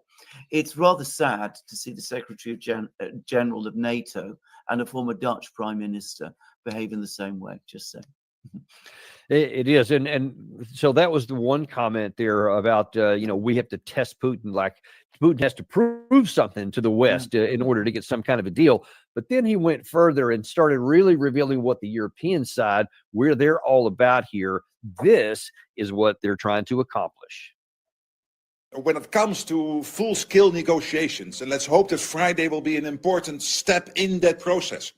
We need Ukraine at the table. It will be about territory. It will be, of course, about security guarantees, but also about the absolute need to acknowledge that Ukraine decides on its own future, that Ukraine has to be a sovereign nation, deciding on its own geopolitical future.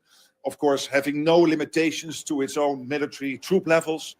And for NATO to have no limitations on our presence on the eastern flank in countries like Latvia, Estonia, and Finland.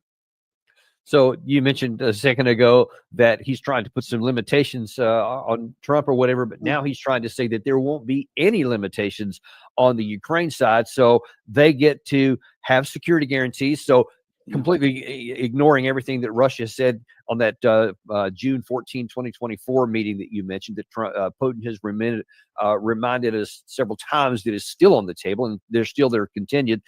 There will not be demilitarization.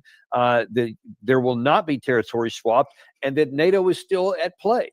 So how is that going to play into all this? Because if you're in the dominant position, you can make those statements. But I don't think we're in the dominant position. Therefore, what does that mean? Well, this is exactly. I mean, we'll come to that, no doubt. But your point about we're not in a dominant position. I mean, we would be able to make those demands of the Russians if we were willing.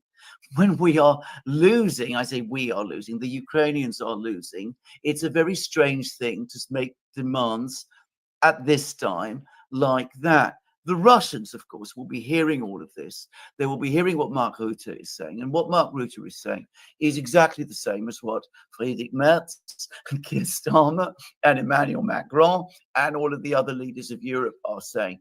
And the Russians will be saying to themselves, well, absolutely, we've got to be incredibly careful here, because these people have not accepted in any way that the situation, the causes of the war, the root causes of the war were what we are saying: eastward expansion of NATO, the movement of NATO towards our borders, all of those things. They continue to be an enormous threat to us. Obviously, we cannot accept these proposals. If these are the only proposals the Ukrainians and the Europeans are going to make to us, then we might as well continue the war, because these proposals are so completely unacceptable that we can't possibly entertain them. It's interesting. So you have Mark Rutte saying that, and obviously that's been coordinated with all the major European leaders, like you just mentioned here. It's also worth noting that over the weekend, you had the Vice President, J.D. Vance, who had already been scheduled to be in London and had a number of conversations with all of these people, was involved with some of these meetings. And so you see what the Europeans said coming out of that. Now here's what J.D. Vance said on U.S. television this weekend, which is a little different. I think the president, and I certainly think that America, we're done with the funding of the Ukraine war business. We want to bring about a peaceful settlement to this thing. We want to stop the killing. But Americans, I think, are sick of continuing to send their money, their tax dollars to this particular conflict. But if the Europeans want to step up and actually buy the weapons from American producers, we're okay with that, but we're not going to fund it ourselves anymore. So, well, I mean, that sounds like a pretty solid shot across the bow, not to Putin, but back across Europe. What do you make of it? Well, the first thing to say is I've heard an awful lot about the European response to J.D. Vance, and apparently they are quite impressed by him. So I just want to say that in advance. Apparently he's made quite an impression. But you're absolutely right. I mean, here we see Mark Rutte, and by the way, Zelensky, trying to draw lines for the United States. The United States, at least J.D. Vance, is trying to do the same for the Europeans. He's saying, look, if you really want to go on with this war, if you want to ignore everything that we're trying to do to bring it to an end, if you're really going to continue to make impossible demands and refuse to make concessions, the kind of concessions that need to be made in order to achieve peace, well, that's up to you. But, at that point, you're on your own, because we have invested all this money in this. We have done all that we can to bring this war to an end. We are not going to be involved any further. So it's both a warning in some ways, and I think, actually an indicator of where at least some people in the United States want the United States to go. They're saying, look, this has turned out wrong. It's turned out wrong for Ukraine. It's turned out wrong for the United States. We can't continue to invest in failure. Now you'd mentioned that J.D. Vance had been viewed positively. Can you tell us a little bit about what you're hearing about how those interactions are taking place? I'm not. Well, positive is perhaps maybe a bit too strong. They are impressed by him. They found him somebody who listens very carefully to what people say, who understands what people are saying. And I don't just mean understands the surface words, that he understands what's going on under the surface, what people are trying to say, and that he knows exactly how to respond in ways that, on the one hand, don't create an immediate rupture, but at the same time don't compromise the future flexibility of the United States. I think people have been very impressed by J.D. Vance. That's what I've been hearing. That's actually good to hear. I was not aware. I'd been wondering how those went, because the conversation or the comments coming out of the two sides were rather different. But J.D. Vance isn't the decision maker. No. He's only the vice president who's carrying forward the message of his boss. Yes. But in terms of Trump's friends, Lindsey Graham is obviously he's a U.S. senator, so he didn't have any power himself, but he's a good golfing buddy of President Trump. And over the weekend, he had this to say. Yeah, that's the one right there. That by the way is just behind my house. I can almost see that site from where I live, which is interesting. But over the weekend, Senator Graham went on, who by the way, about a few weeks ago was just really enthusiastic, full-throated about throwing massive tariffs and sanctions on Russia and on secondary sanctions on China, India, and Brazil. Now here's what he's saying yesterday. Do you believe that Ukraine should sign a deal that includes giving up any part of their territory, Senator? Well, think about East Berlin and West Berlin as a way a conflict can be settled, at least for a period of time. North Korea and South Korea is in a state of truce. There's never been a final settlement. But I come on your show a good bit. I want to be honest with you. Ukraine's not going to evict every Russian, and Russia's not going to Kyiv. So there'll be some land swaps at the end. So let's just focus on two parts of the thing you said there. He said that Ukraine's not going to be able to eject Russia, and Russia's not going to Kiev. Let's look at the first part of that first, that Ukraine is not going to be able to eject Russia. So if that's the case, then why were you so enthusiastic about all these massive sanctions and tariffs a few weeks ago? And now you're going, yeah, but they're going to have to give up stuff anyway. What does people in Europe make of that seeming switch? Well, that's a very good question, because, of course, Lindsey Graham is more than just a U.S. senator. I mean, he admitted in the same interview that he has spent the last couple of days on the phone talking to European leaders and to the Ukrainians. Now, I'm not familiar with the constitutional realities of the United States, but I would have thought that was something that the United States government, the executive, headed by the president, does. And here we see a senator, and he appears to be participating in some form in the negotiations and in all the discussions that are taking place. So this is somebody who is very, very, very deeply involved and enmeshed in all the things that are taking place at the moment. Now, why has he changed his tune in the way that he has? Because he absolutely has done. I mean, he's talking about, previously, he's been one of the most hardline figures in Washington throughout the war. He supported every single offensive that the Ukrainians launched. He's been a supporter of sanctions. He supported everything. And he's got this enormous bill for bone-crushing sanctions and all of the rest. I suspect what has happened, and I suspect also a major reason for this summit, is that the people in the Commerce Department and the Treasury Department have come along and have said, Mr. President, Mr. Senator, this isn't going to work. The Indians are still buying Russian oil. The Chinese will continue to buy Russian oil. The BRIC states are coming together. They're not fragmenting. We are having problems accessing rare earths from China. This is becoming a major industrial problem as well. And ultimately, this idea that we had that we can somehow use sanctions and tariffs to first isolate the Russians and then force them into these kind of concessions and bring the war to an end on that basis, with the Russians pulling out of Ukraine entirely. I think even Lindsey Graham, as he showed in this program, now finally understands that that isn't going to happen.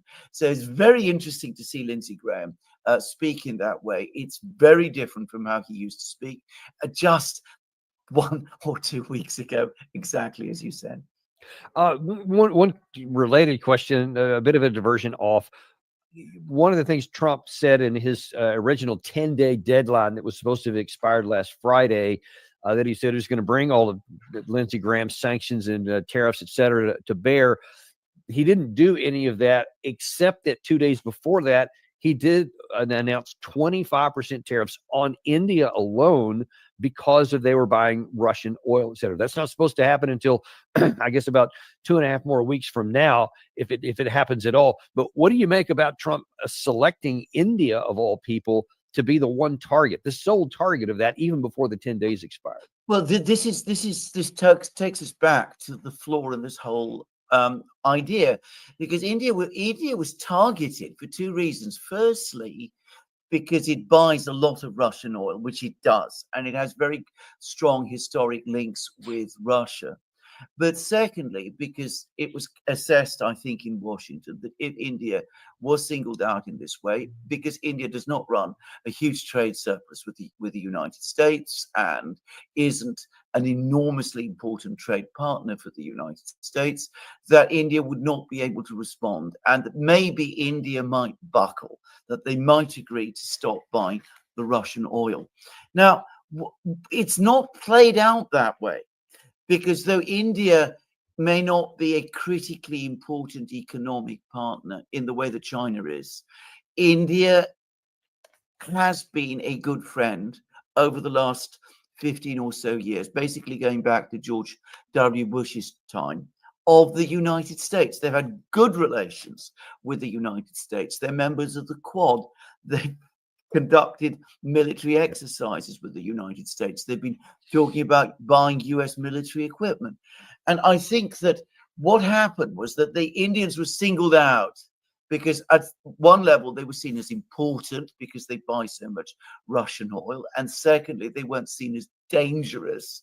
But now it's become clear that by sanctioning them in the way that was done, the United States is risking its long-term relationship with India, which is so important to the United States in the duel the United States is involved in with China.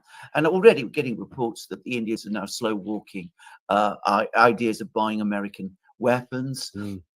There's reports that the Indians are taking other countermeasures, mostly diplomatic countermeasures, that they're distancing themselves from the United States.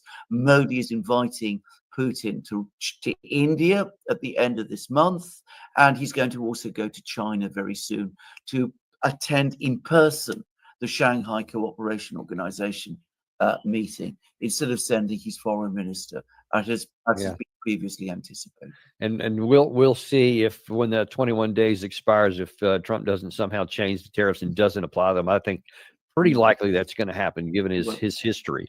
Exactly. All right, so we've looked at what Trump has said.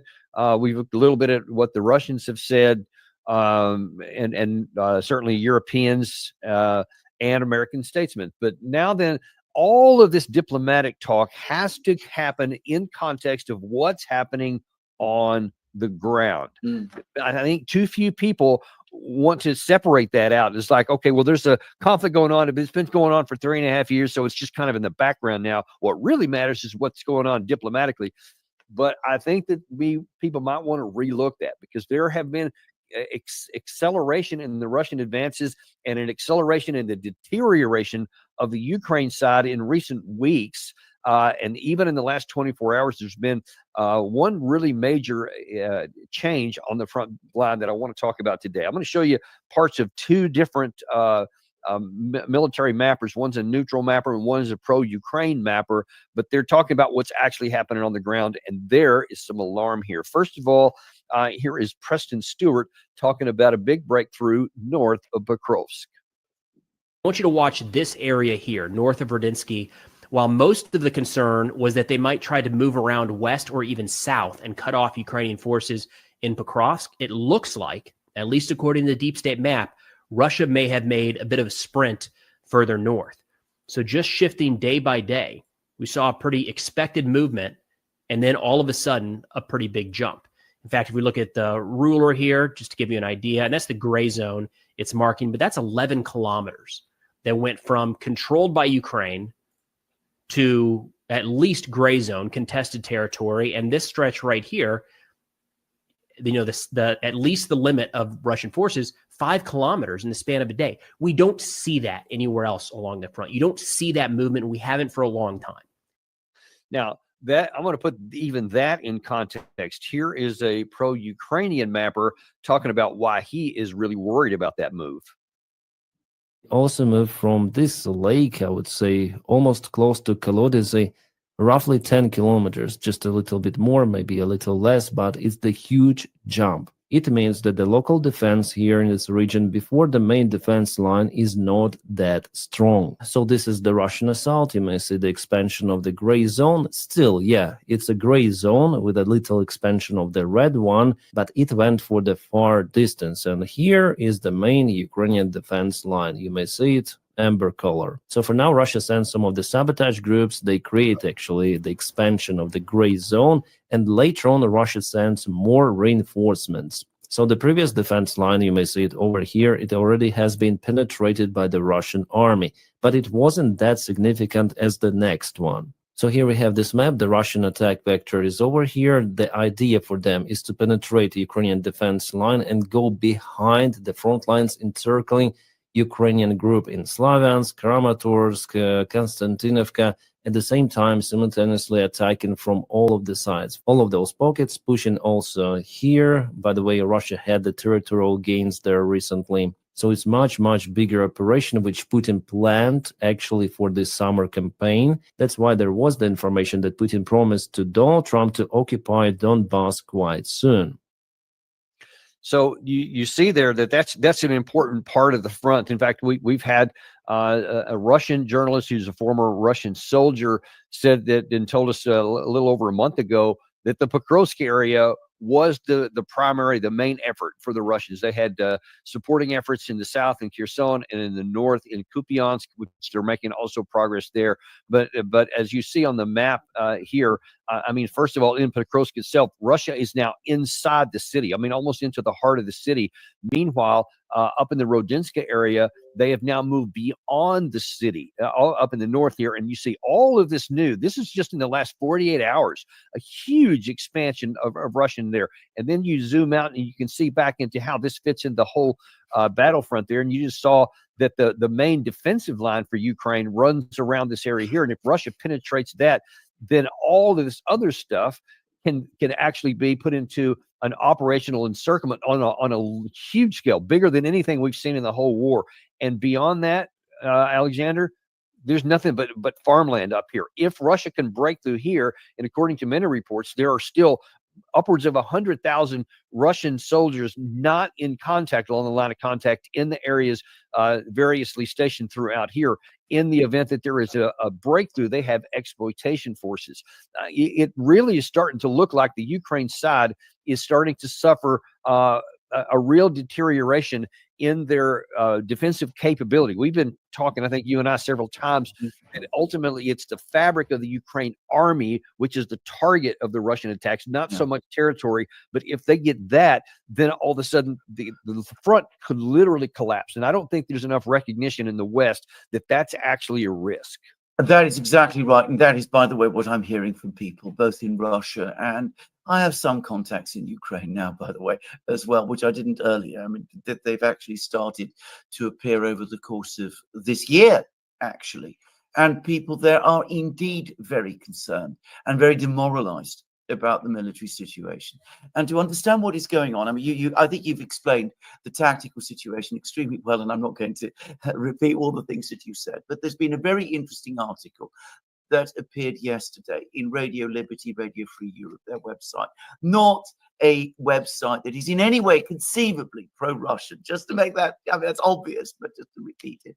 Anyway, what they are saying is that the Ukrainian army is now facing a massive crisis of infantry, that they don't have enough men, that in some parts of the front lines, there's only 12 men holding, I can't remember how many kilometers, but large distances, that the Russians are able, therefore, to penetrate and infiltrate through these lines and to destabilize the entire front line that's created in that sort of way.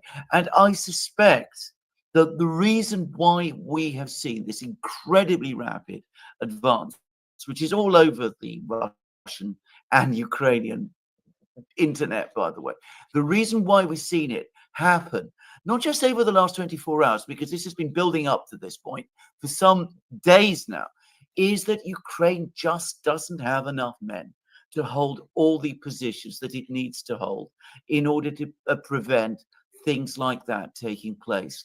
In fact, you're getting reports that the Russians advance, they come up against fortified lines, trenches and bunkers and things like that, and they find that there are no Ukrainian soldiers there because there just aren't enough Ukrainians to hold the lines. So that is the reality that Ukraine is facing in the war. It's the Russian army is getting bigger, it's getting stronger, it has no problems recruiting soldiers. Everybody accepts this. Levels of professional training within the Russian military have improved apparently radically since what they were at the start of the war, when there were many, many problems within the Russian military. But they've gradually been kept, over time, they've gradually been sorted. Whereas the Ukrainian army, which, to be clear, is a very brave army. I mean, they've resisted very courageously. This is the article in Radio Liberty, Radio Free Europe, which I was referring to. This very brave army, it's gradually shrinking. The personnel who are replacing the people who are dead or wounded or otherwise unable to fight anymore are not as good as the people that were there before. They are in many cases much older, and there are not enough of them anyway. So this is the reality of the war. I think, like you, from what I've been hearing, people in Russia and Ukraine say, we are coming close to a collapse, at least in Donbass and potentially in eastern Ukraine as well. So in the last amount of time we have here, let's shift our focus to the Russian side. We've talked a lot about the Western Europeans, Ukraine, and the United States. But given that reality, what do you think what do you expect that Vladimir Putin to do in this coming up meeting here, and just the Russian side diplomatically, let's just say over the next 30 days? Yeah, well, first of all, I think it's important. I mean, this is obviously a point many making, but I mean, it's important to repeat it, that for Putin, getting an invitation to come to the United States, Alaska is part of the United States, obviously, and to meet the president of the United States is a good thing. I mean, he's been blockaded out of all discussions. The Americans weren't speaking to him. The Europeans weren't speaking to him. Now, the very fact that he's been invited to the United States, the optics in itself are important, but it also shows that the events on the ground are heading his direction. And he knows that, and that'll put him in a confident mood. I think he will want to maintain a dialogue. Donald Trump. I think he sees Donald Trump as the best president he is likely to get, at least for the time being, who might come to some kind of long-term security agreement with Russia about the situation in Europe.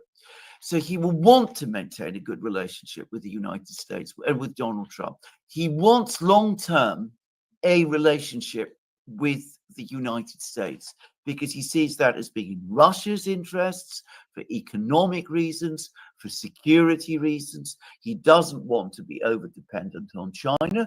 Not that I think he has any intention of breaking with China, but, it's always better to have more than one big friend. So he wants a relationship with the United States.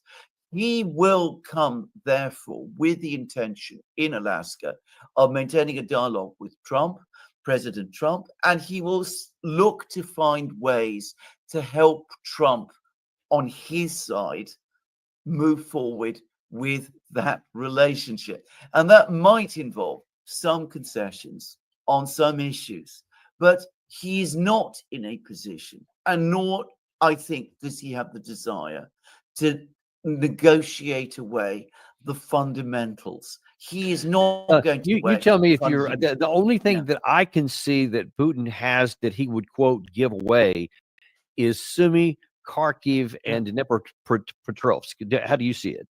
Absolutely. I mean, he's not claimed those as part of Russian territory. He's up to now never said that they would become Russian territory. The Russians have been giving warnings about this. I think I said to you some programs ago that we did together that the Russian Defense Ministry has suddenly started referring to places in Kharkiv region that it is capturing as being liberated rather than captured. So that was an important change. And Putin has said, well, whatever territory we take in Ukraine is ours because, that is our historic national territory. But these are puffs, if you like. They are not yet policy. So he can give away Sumy, Kharkiv, places in Dnipropetrovsk region. It would not be difficult for him to do. It would not be controversial in Russia. And he might do that. I mean, as part of the deal, we're talking about land swaps. I can imagine that he would be prepared to do that. But now, I'm sorry. In the last few minutes, I want to get one more in here before I have to go. What do you think is the ramifications? Is a better way to put this. In the event that Putin and Trump don't come to a deal, they don't get any land swap because the Ukraine and the European side don't agree to it. They say we'll fight on by ourselves if we want. And then Putin has said, okay, you leave me no choice. Now the only way we can secure our national interest is to continue fighting. And then he goes all the way to the Dnipro River, maybe takes Odessa, Kharkiv, etc., over some extended period of time. How will that play in the West? Because if Putin doesn't get the deal that you talked about there, where he has some limited ability to give away those so-called swap those territories that you just mentioned that are not part of the Donbass and the four territories. But if he moves on to take those, and do you think, first of all, he can? And second of all, what impact would that have on Europe? Well, the answer is he can do it. Absolutely, he can do it. I mean, we've just heard what those two mappers said, and I have no reason to doubt that. And of course, you provided your own analysis, which I absolutely accept, and it's exactly the same analysis with some additions that you've given, but it's essentially the same analysis that I've heard from people in Russia and Ukraine as well. What would be the result of that for Europe? It would be a geopolitical disaster for us in Europe if that were to happen. The United States is all right. It's far away. It's got the ocean between us. So, the United States it will come through. But for us in Europe, it would be a disaster. And this is why I do not understand why we are taking the stance that we are. The Americans are trying to help us. They're trying to avoid a situation where Ukraine is essentially either neutralized or even destroyed, and where Europe faces this catastrophe that we would be looking to, a catastrophe where we have the powerful, angry, rearmed Russia on our borders. It would be Cold War II all over again, but with a certain level of popular animus on the part of the Russians that we've never had before in the first Cold War. You would have thought that Western statesmen in Europe would be supporting President Trump in trying to find a way out. I am deeply depressed. I cannot find words to describe how upset I am by the fact that our leaders in Europe don't seem to understand this. And we get this extraordinarily manipulative language instead that we heard from Mark Rutte, which is the same language as you get from right across Europe. What do we think that we are doing? I simply don't understand it. Well, I certainly don't either, and I'm certainly with you on that. And I guess we'll just have to hope that somehow some kind of a deal can be done, and even if kicking and screaming, Ukraine and Europe can be brought into some sort of, I don't even know if concessions is the right word. Just recognition of reality maybe would be a better point. If they can get some behind the scenes reports from their classified systems that, look, if you keep going, there could be a literal physical collapse of the Eastern Front, and then everything could fall apart. So taking that action now while you still have some ability to control, that would make sense. Let's hope that happens, because that is the one path that I think we could avoid a calamity, because otherwise it can get a lot worse. Absolutely. Well, in any case, thank you so much for coming on today. Always a pleasure to have you on there, and these great insights that you have, and the views, especially the context you have that we don't have to on the other.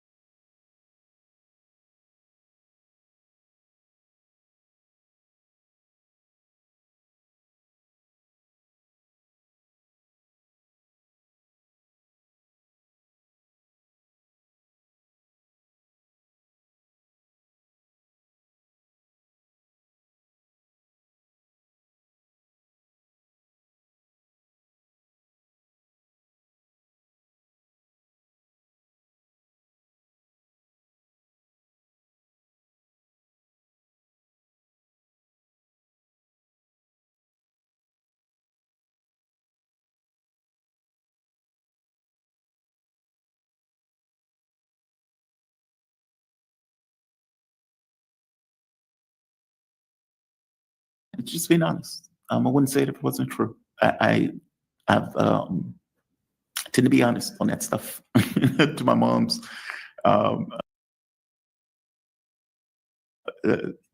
She hates that because I can go either way.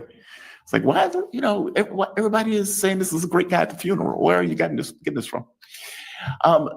Mark, of course, the big news is Trump and Putin running hand in hand into the sun, ending the war with stuff coming out of space, and congratulations at a cosmic level.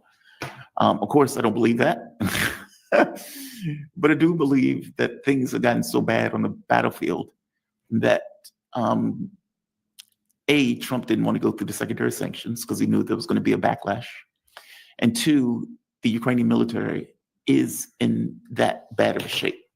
I want to show you a map. You told me I was wrong when I showed this map, and I'm going to show this map again because I want to try to reemphasize the point. This is right here. These two regions. So below, let me blow this up. All right. Below is Petrovsk, which is coming out of this arrow. And I can show it on a different map just so everybody else can see it too. If you're looking at it, this is Petros. This is coming up, this is Kramatorsk, Slaviansk. Let's flip back to the other map. The Russians have also taken the top. This looks like a pincer to me. Now they've cut off the rail line or the transportation line, meaning they have control of that. It looks like they're forming a pincer. And it looks like when Petros falls, I think this is, it starts with a K. I'm not going to mispronounce it. Konstantinovka. Thank you, Konstantinovka. It looks like when both of these falls, it immediately creates a cauldron around Slaviansk, Kramatorsk, which is the main two or the last remaining battle lines in Donbass. Am I wrong in this? Well, I mean, if you're expecting Russian troops to loop around behind and like collapse the two cities, no. Is it a deep flanking and isolation? Yes. These are different things. That's still a very, very large stretch of territory. And you're not going to see Russian troops, right, circling all the way around them in some type of cauldron, real cauldron, right? What you're seeing is them being flanked, their supply lines being cut and exposed to artillery and drones, right? Their supply lines and their logistics. And effectively, at some point, that may become an operational encirclement, right? Okay. Which is where that is a result of the deep flankings. But I still don't think that it is practical that you're going to see, you know, some actual physical circular maneuver where that entire still quite large area is, you know, physically separated by Russian troops. Okay. Fair enough. Fair enough. It just looks like when the Ukraine is being pressured on multiple fronts, Zaporozhye, Kherson, in this case, Petrovsk, Konstantinovka, I believe I'm butchering that name, but you understand what I'm talking about. And it seems like when those fall, then all of them are, if not encircled, as you point out, flanked, meaning all of those territories are in danger all at once. Yes. Oh, yeah. With the U.S. being perfectly aware that, oh my God, this is a disaster. This is a crisis. Yeah, and more importantly, Pokrovsk, now, when you look at it on that map, relatively close to Konstantinovka, it looks close up. But Pokrovsk isn't a built-up part of an urban agglomeration, which is to say that there is a separated area between them and the areas to the north. This small section, Kramatorsk to the south, and so on. Now, to the north, right, you've got the bottom of the Kiev regime's last defensive line, Konstantinovka, and that's actually real easy. If it Konstantinovka, Konstantinovka, right? All right. So that will be very important if that falls, right? And all signs are that that is going to go, in terms of this combat relatively quickly, because the Kiev regime is just not able to form a defense at this moment that is able to stop Russian forces, right? They're doing everything they can, and at best, they're slowing them down, and that is not happening, enough. In the past, I mean, we saw the Battle of Chasiv Yar went on for over a year, right? The Battle of Avdiivka was fairly lengthy. Mariupol held out for months, that sort of thing. I don't think that's the situation, and part of that is the tactics that Russia is now able to use with these vast flanking maneuvers, right? That develop into operational encirclements. They don't have to take these places head on like they did with Bakhmut, right? admittedly, that wasn't the Russian Ministry of Defense. That was Wagner and Prigozhin. But you don't need to see that. And this deep flanking, right, and the operational encirclement being established, effectively choking these areas of supplies, is proving extremely effective. I mean, it's not like it's a novel tactic, right? It's simply, it is more complicated and more demanding to carry out militarily than you might think. Particularly, with this era of drones and precision strikes and satellite reconnaissance and everything like that. Russia is able to accomplish this now on a regular basis with every area they come to, because of their manpower advantage, because of their advantage in the air, right? Whether we're talking, Fab glide bombs, or even drones, where they, no matter what, they may try to claim, in the Western mainstream media, Russia has a decisive advantage, and their logistics, of which Russian logistics are extremely well organized.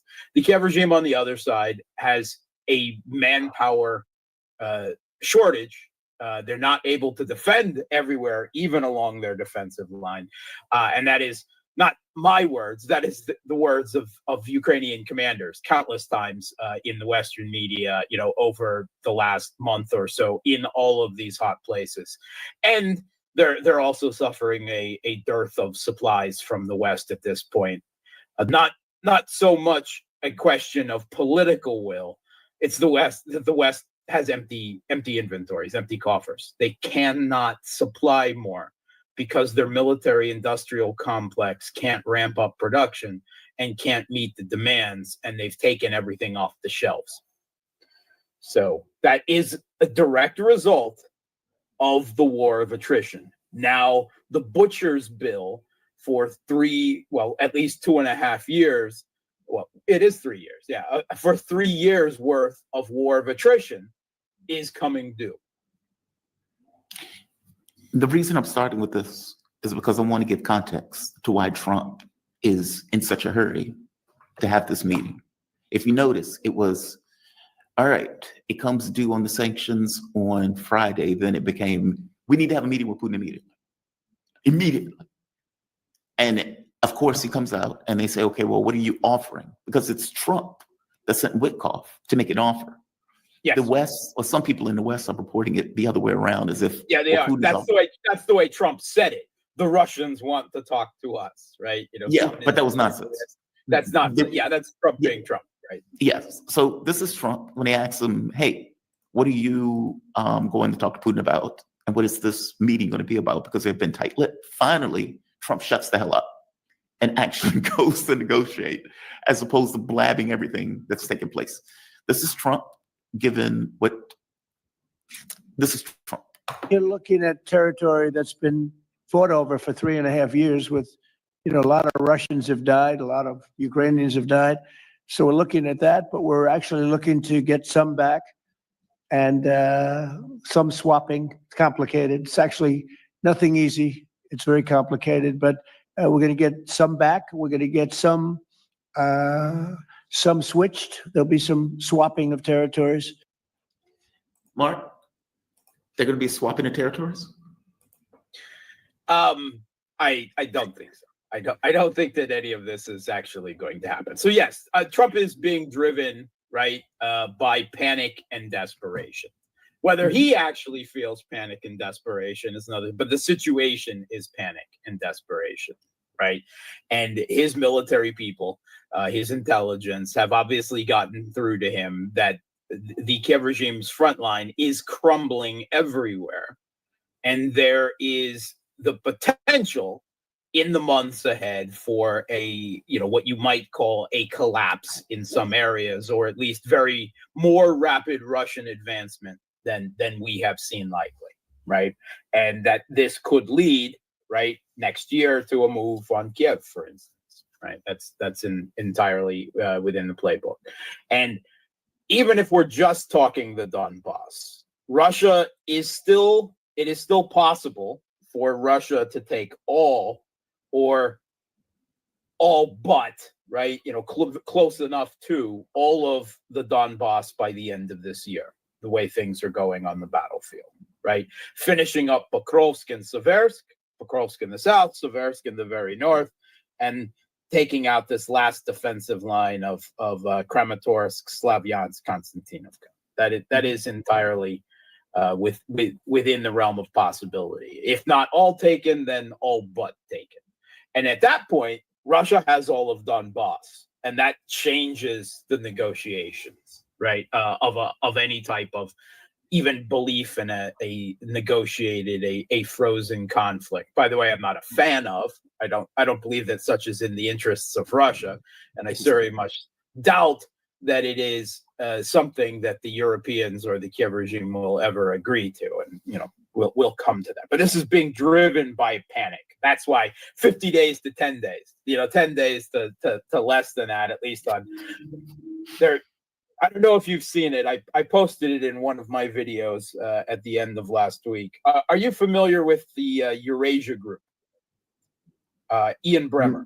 No. Now, okay, despite the name, they're a pro-Western hegemony, shall we say, private think tank organized by Ian Bremmer. They've been around for a fairly long time. They're very much anti-Russian. He's rebranded, shall we say, the media PR wing of this as G0 Media. He wrote a book, G0. There was everyone was talking about G10, G2, G this, G that. His big selling point that he said, well, he talked about a G0 world, right? So he rated everything as G0. Anyway, so he's online. He's got a very it's a think tank established. They've got a presence, right? They're not Rand, right, or something, but they create noise, right? They're significant. They create noise.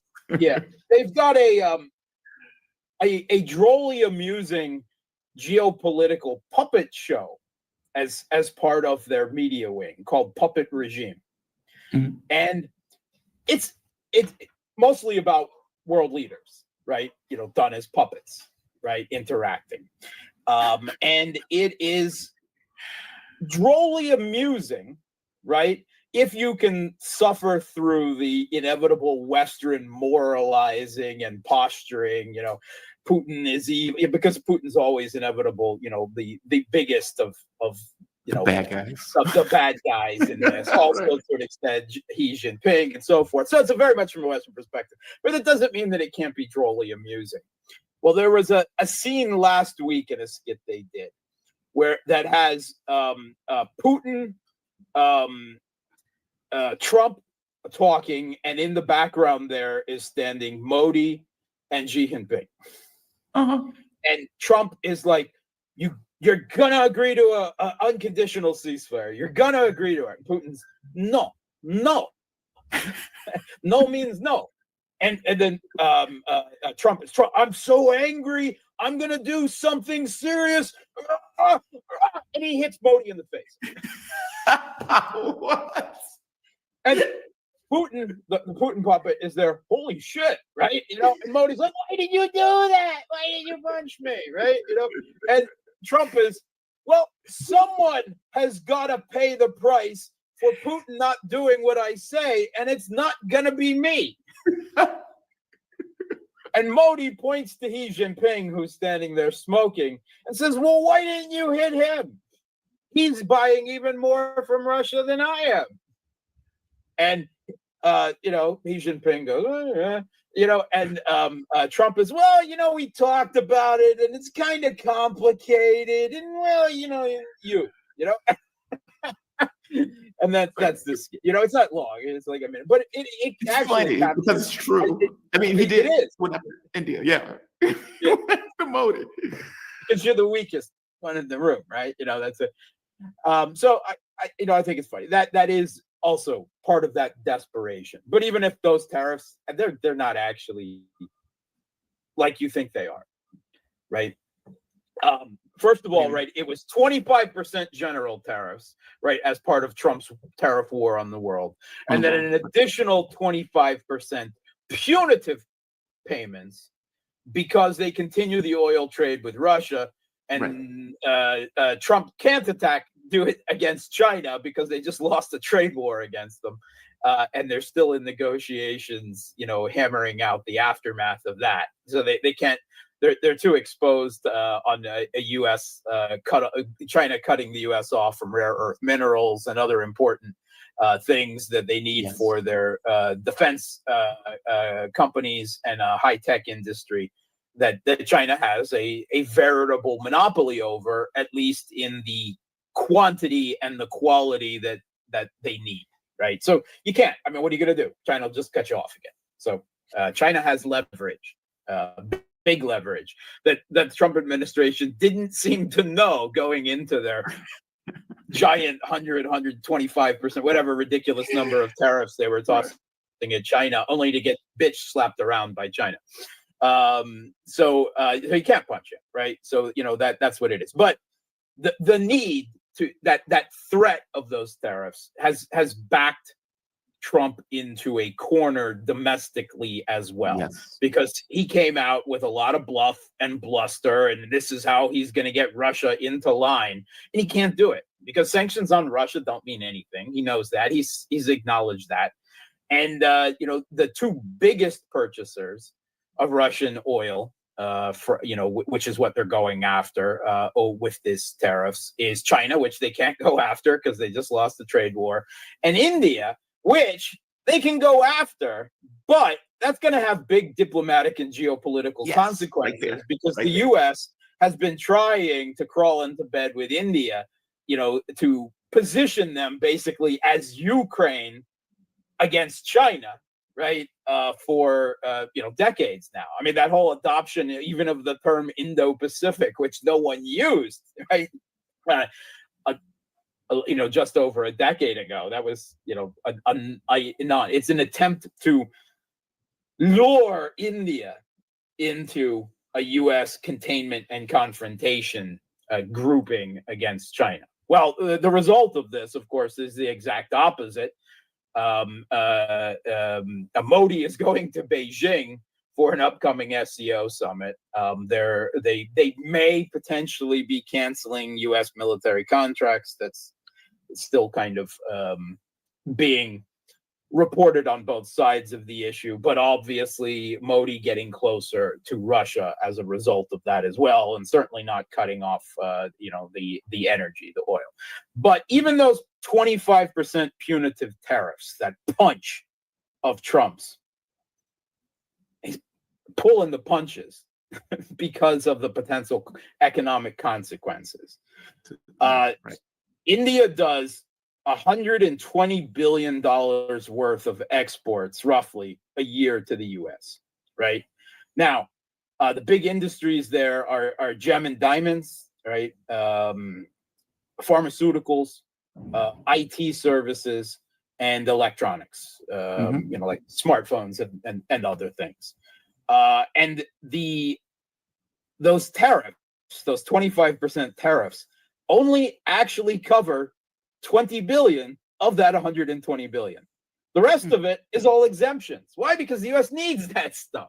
So it's only the gems and diamonds that is actually being tariffed by that punitive tariffs. Everything else is, the pharmaceuticals, the electronics, the IT services, those Indian call guys, right? That's all being exempted. Right? It's not being talked about, right? But it's being presented as if these tariffs are more punitive than they actually are.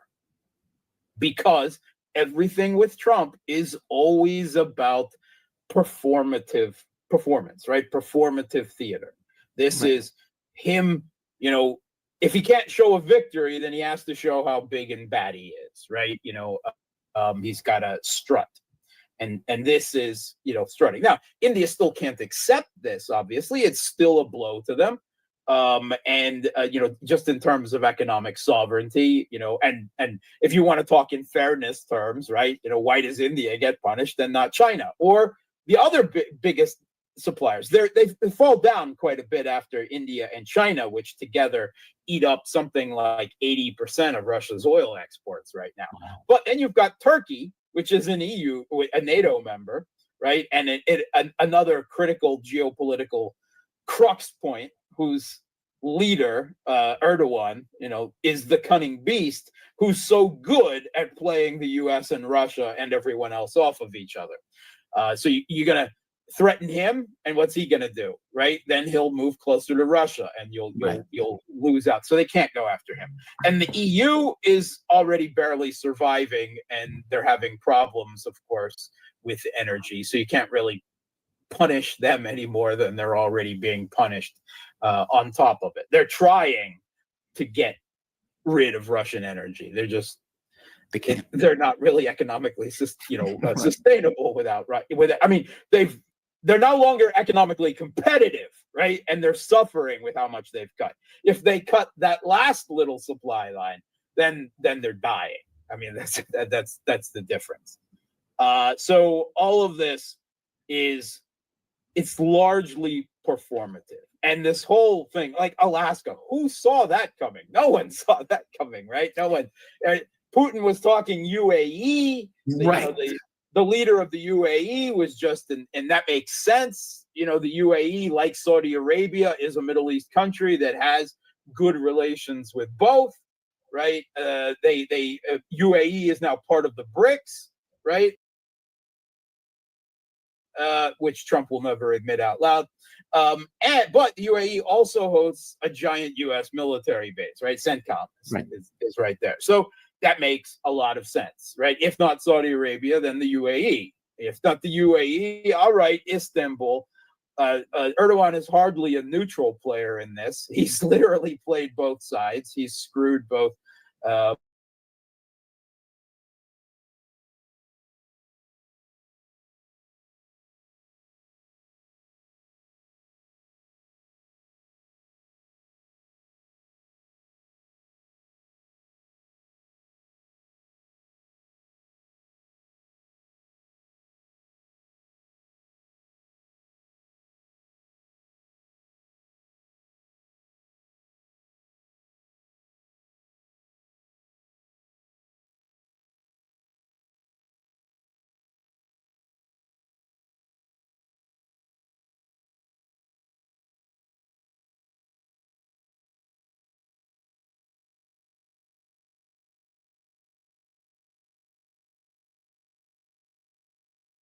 Next guest is the eminent former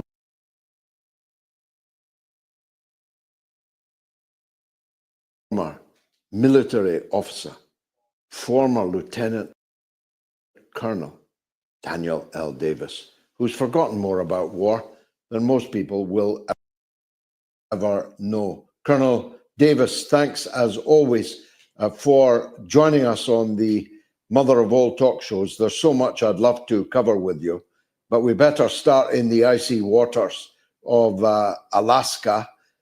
What do you think is going to happen when the big men meet on the 15th of August? No, you have to look at the what each side brings to the table there and how much leverage one has against the other. And when you do that, you see that President Trump just has very little leverage, very few cards to play, and all of the power cards are in President Putin's hands. So I saw lots of reports that, especially on Western media, that Putin was considering surrendering some of the territory that he has in the Zaporizhia and the Kherson provinces in the south, and in exchange for swapping territory, as Trump put it on Friday, by requiring the Ukrainian side to withdraw from parts of the Donbass. I guess everything is possible, but I cannot imagine that Russia would do that, because they don't have to do that. And why would they hand a tremendous victory to the other side when they don't have the power to actually compel Russia to do that? What I think is probably more likely is that President Putin is going to say, hey, we're willing to engage in diplomacy and end this on the terms we've been talking about since June of 2024. and that includes all of the 4 territories and the withdrawal from all of them. He may do some sort of a temporary air ceasefire because that's the one thing that would benefit Russia periodically, but he definitely won't do a 30-day unconditional ceasefire because that would help Ukraine and harm Russia. They won't do that. But you have to have the capacity and the leverage to compel compliance on the other side, on the Russian side, if you want them to give away any territory that they currently have. And there's nothing on the Ukraine side that can do that. So Trump has no leverage to compel it. So what I fear may be the bigger issue is that Putin may come and say, we're going to hold to the same thing as I said in June 2014. And either you guys comply with it, or we're going to continue to roll all the way up until we seize everything to the Dnieper River and possibly beyond. Well, the Russian army gained 7 kilometers this day alone. The pace of advance is quickening markedly. The disarray in the rear of the Ukrainian side is plainly evident. Whether it's Klitschko, whether it's Zaluzhny on the front page of Vogue, they're all jockeying for Zelensky's position. The Azov, the Nazi formations, are issuing dread warnings in Parliament to Zelensky that his show is over and the rest. And the brutal way in which people are being swept off the streets and shanghaied to the front with their wives and mothers holding on to them, trying to stop it. All of that speaks to a collapsing situation in the rear and a heavy, powerful advance by the Russians at the front. So the point you make about cards, after all, it was Donald Trump who introduced that concept when he told Zelensky months ago in the Oval Office, you don't have any cards. So what cards does Donald Trump have to play? I think Trump does have a few. He's not without any kind of leverage. He could say, listen, we want this war to be over too. We want to get back to a normalized relationship because however this war is concluded, Russia's still going to exist. Europe is still going to exist. We're still going to exist. We have to live together. We got to figure some ways out. We have the New START treaty, which is going to expire in February of this year. We need to work on that.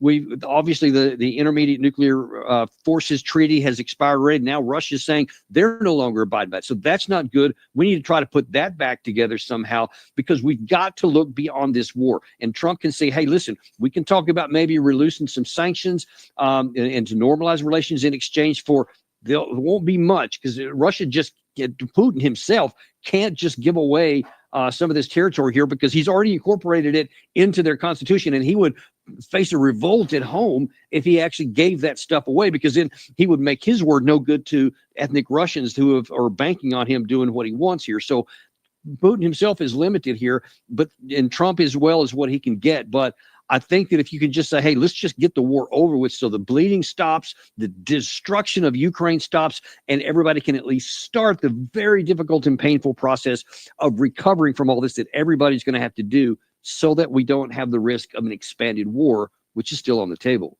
What are the risks for Putin in going there?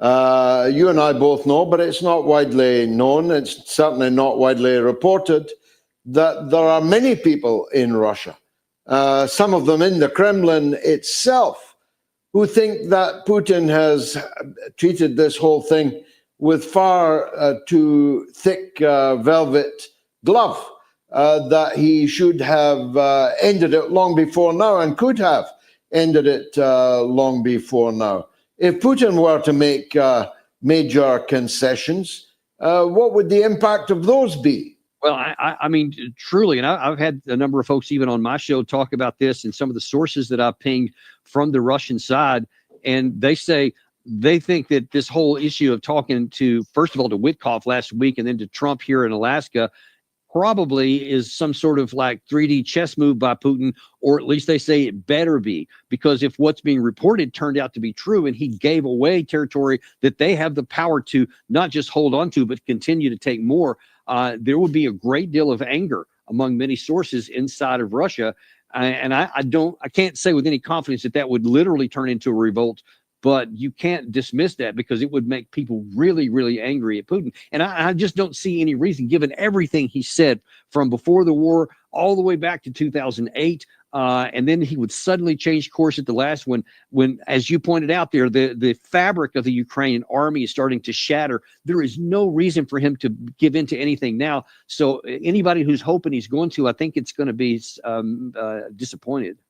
Well, what happens if disappointment is the result? Trump has got the European, I'm going to call them leaders in inverted commas, yapping at his heels like chihuahuas. He's got little Zelensky, less than a chihuahua. What's less than a chihuahua? A sausage dog, a Dachshund, barking in the sidelines. Is Trump taking any risks here? Well, listen, I think that this can best be illustrated by something in the Telegraph today. Maybe you saw it. It said that Trump betrays Ukraine. And I'll just tell you that when I read that, it actually made me angry. I was hot because what these guys doing, and this represents the elite thinking in both London and Washington and really all over Europe, is that all this is Donald Trump's fault. Donald Trump is the bad guy. Sure, Putin's bad too, but Trump is the real bad guy because everything was set up and we were doing everything to help Ukraine win. And now he's coming, maybe going to give it away.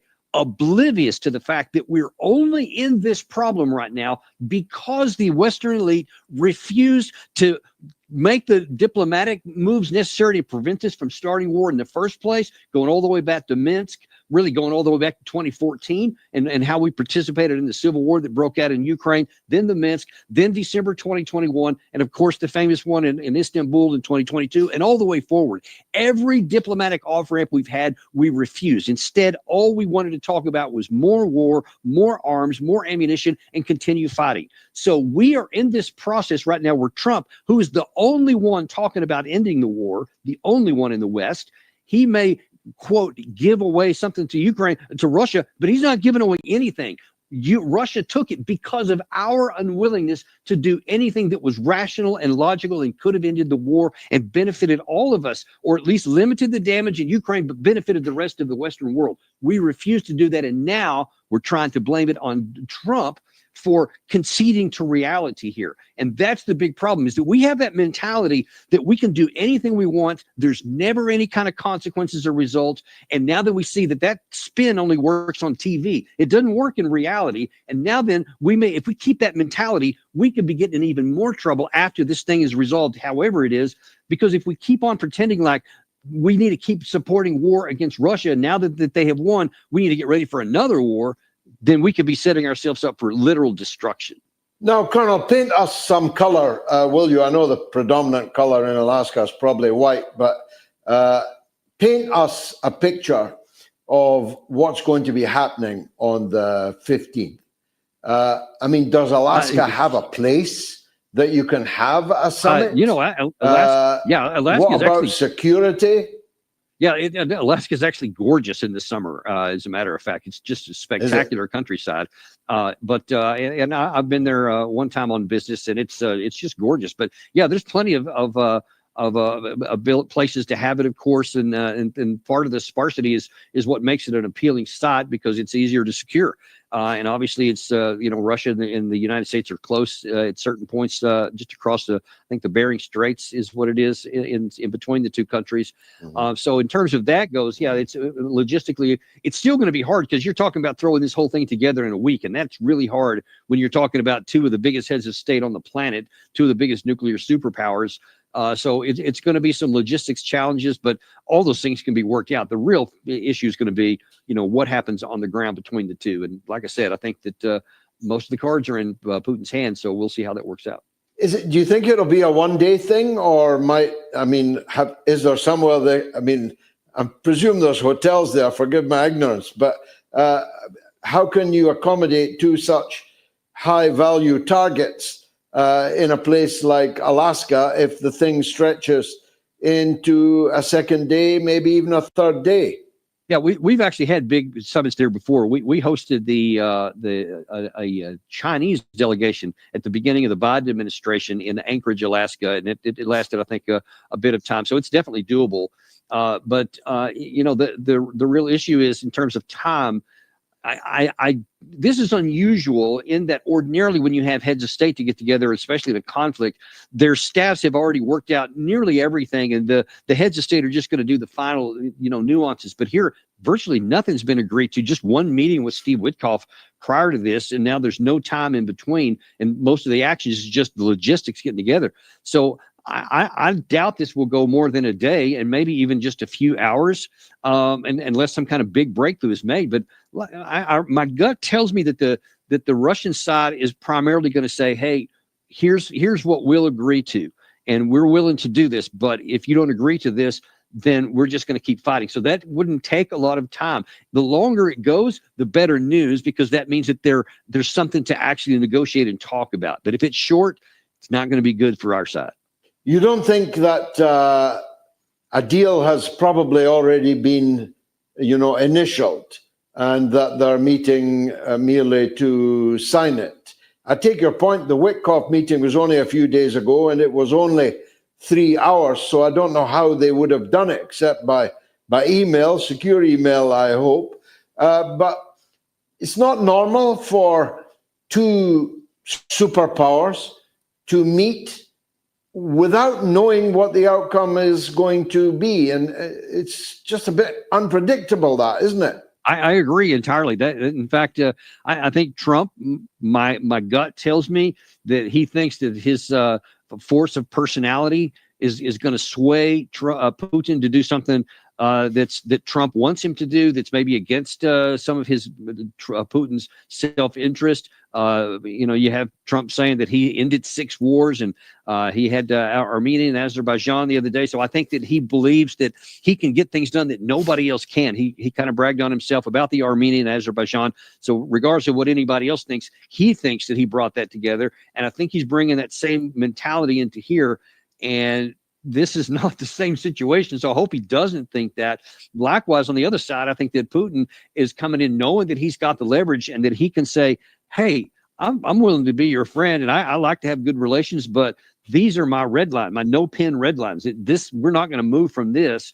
And he doesn't have to. So it can be a short or a long negotiation, but if it doesn't end up where Putin wants, he has the leverage to just walk away. But see, I think I think Trump's taking a much bigger risk here, because if Trump comes away, brings Putin onto American territory, and then either gets Putin to agree to something that Zelensky won't agree to, that the European Union won't agree to, then there's no deal, because Trump walks out looking like he's powerless against our own side. And if he doesn't agree to this, then he comes off looking powerless against Putin.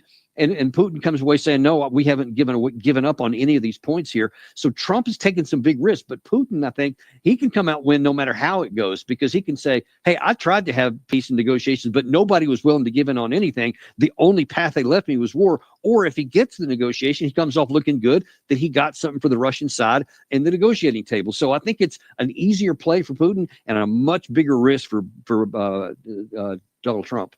Finally, Colonel, how is it playing in Peoria?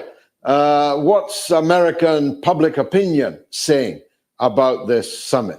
Well, it's exactly what you would expect. The Republicans are saying, he's a great American. He's a great negotiator. He can make deals happen where nobody else could. You had Lindsey Graham on American television this morning saying, "Yeah, I think it's a great idea that he's going to, get Putin to swap some territories." I think that's wonderful, even though Lindsey Graham himself said that was a terrible idea earlier in the war. But he's all behind because he's a golfing buddy of President Trump. And so most of the Republicans are falling in line. And of course, you have, just like that piece in the Telegraph I referenced earlier, you have a lot of the Democrats are saying, you're betraying Ukraine. You're just giving things away. You're just handing on a silver platter over to Russia, et cetera.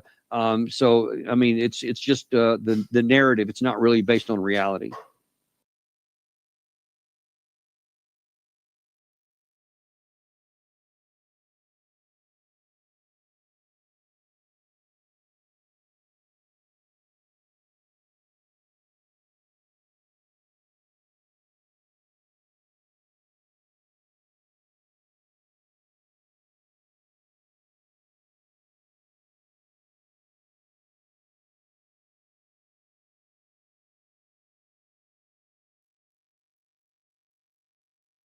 We are going to be looking at some disturbing videos, strange and odd news stories, and as always, let's go ahead and get right into today's video. So 8/8 has come and gone, the Lionsgate portal event, and as I said in that video a couple days ago that I made on that topic, I said we're not going to see chaos and explosions just like with the April 8th solar eclipse. That day is a giant ritual. It's all about energy harvesting, manifesting. And as I said in that video, we're going to start seeing some very weird things and hearing some very odd news stories. This news article is coming from ABC 12, and it goes on to say how the portal is open and there is no better time to manifest your goals and dreams, write them down, or speak them into existence. The veil between the physical and the spiritual realms is claimed to be thin. When have you ever heard this from a news agency? And when big media is behind something, something shady is definitely going on. But again, we're going to definitely hear some more bizarre news stories for the days to come. No different, again, like with the April 8th solar eclipse. A day later, there was that anomaly on Beauvais Island, and we have these black flying things all over the skies. But on August 8th, we definitely received a bizarre news story. Now, I've never heard of this before, but because I've never heard of something before, doesn't mean it's not true or it hasn't happened before. Looking into this further, I was able to find some 2022 news articles on this topic.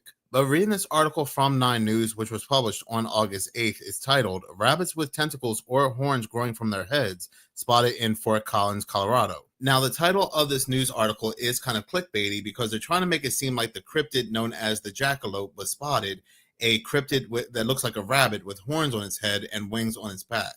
The thing happens to be is that these tentacles are not just growing on their heads, but they're also growing across their faces as well. I'm not going to go ahead and play the news clip, but I'll go ahead and link the news clip down in the description box below. This article goes on to say that some rabbits spotted in Fort Collins are showing alarming growths described as black tentacle-like protrusions coming from their heads. Colorado Parks and Wildlife confirmed the cause is a virus. They don't go ahead and say what the virus happens to be, but I do believe I was able to find it online. But the condition is not dangerous to humans or pets, but they urge people to avoid approaching or touching the animals. But like I said, looking this up further, the cause of these tentacles or these horns that grow on these rabbits is said to be caused by something called the Shope papillomavirus or SPV. But like I said, I've never heard this before. That could just be my own ignorance. I'm not a rabbit enthusiast. The article goes on to say that, and they're quoting the residents, recently residents in southeast Fort Collins began noticing the unusual looking rabbits, including 9 News Northern Colorado reporter Amanda Gilbert. Susan Mansfield said she saw a rabbit with black spines or quills around its mouth. She was quoted as saying, it looks like it was black quills or black toothpicks sticking out all around his or her mouth. I thought he would die off during the winter, but he didn't. He came back a second year and it grew. They also say it's not painful for the rabbits, but there's no cure.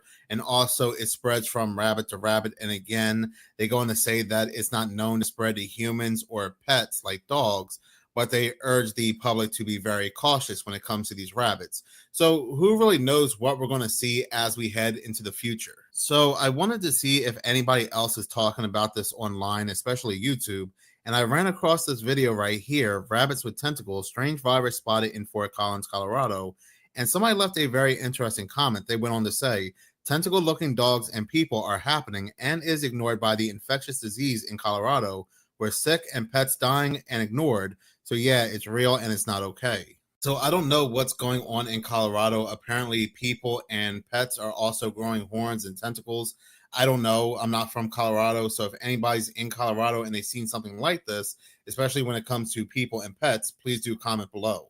Then over in Nebraska on August 9th, the lightning was so crazy that even the news reporter talking about this had to tell us the video was not manipulated. The speed was not manipulated. It just looks like a scene out of Dragon Ball. You guys, this is not time lapse, manipulated video. This is actually live right now. The camera every once in a while moving around too, but that is a lot of lightning. And that's been happening, accompanying winds of 60, 70, even up to 90 miles an hour in the eastern part of Nebraska. So unfortunately, I was just checking on the power outage situation. We're talking about, about 18,000 customers that are all of a sudden without power across Nebraska due to these powerful storms. So yeah, lightning is just one indication of how bad this weather is. You can see. Now, there is a lightning very similar to this called sheet lightning, but I've never seen sheet lightning go this fast before. And when it comes to sheet lightning, there are some pauses between, but over what was seen in Nebraska, there were absolutely no pauses. It just kept going. I really have to say, I have never seen lightning act this way before.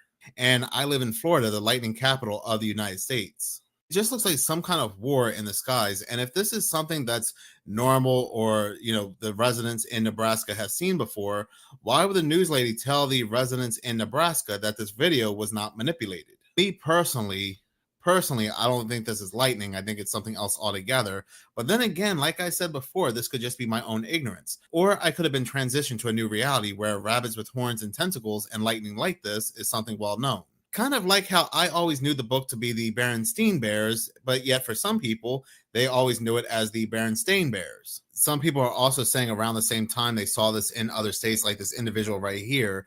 We had that in eastern North Carolina too, and the lightning was sounding like loud booms, but not hitting the ground. Very weird. My son told me he saw this in North Dakota, and now where he's at, it is starting to flood. This other person said, nah, man, I seen the exact same thing back in Colorado and heard about this in 4 other states. It's not a coincidence. There is a galactic war going on. So I don't know. If you're familiar with this type of lightning or you've seen this in other states, please do comment below. This is very familiar with the rabbit story because you have a lot of people saying, I've never seen anything like this before, and yet you have some people saying, I'm very familiar with this. I just don't get why the Nebraska news lady who is talking for the Nebraska News had to tell the residents that this video was not time manipulated if, again, this is something that they are familiar with. In other news, people in multiple locations are noticing that the leaves are falling and the leaves are changing colors in the beginning of August, something that does not happen until the middle of September, October, fall. This video comes from WB Rising. I just need to document, I've already swept a bunch out. This is August in southern New England. August. Not mid-August, the first week of August. Look at this.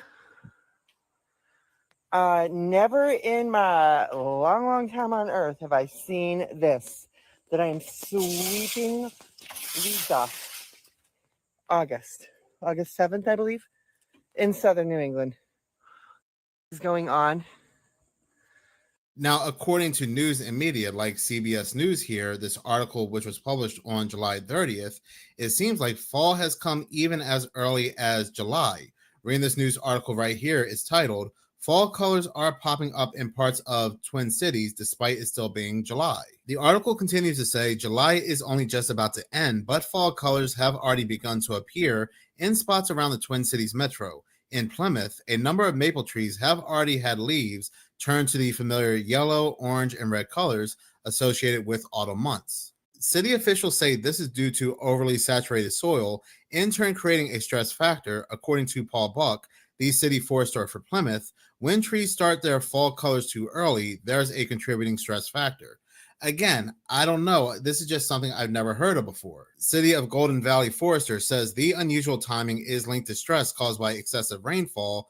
With frequent storms saturating the soil, many trees' roots have been deprived of oxygen, essentially drowning underground. But it's not just Plymouth, it's not just the Twin Cities metro, but people in multiple locations are noticing fall activity in the summer. So it's not just people on social media. There are news agencies also reporting how fall is in the summer, which is interesting because, and I'll get into this a little bit later, but we were told by another news story that summer would disappear.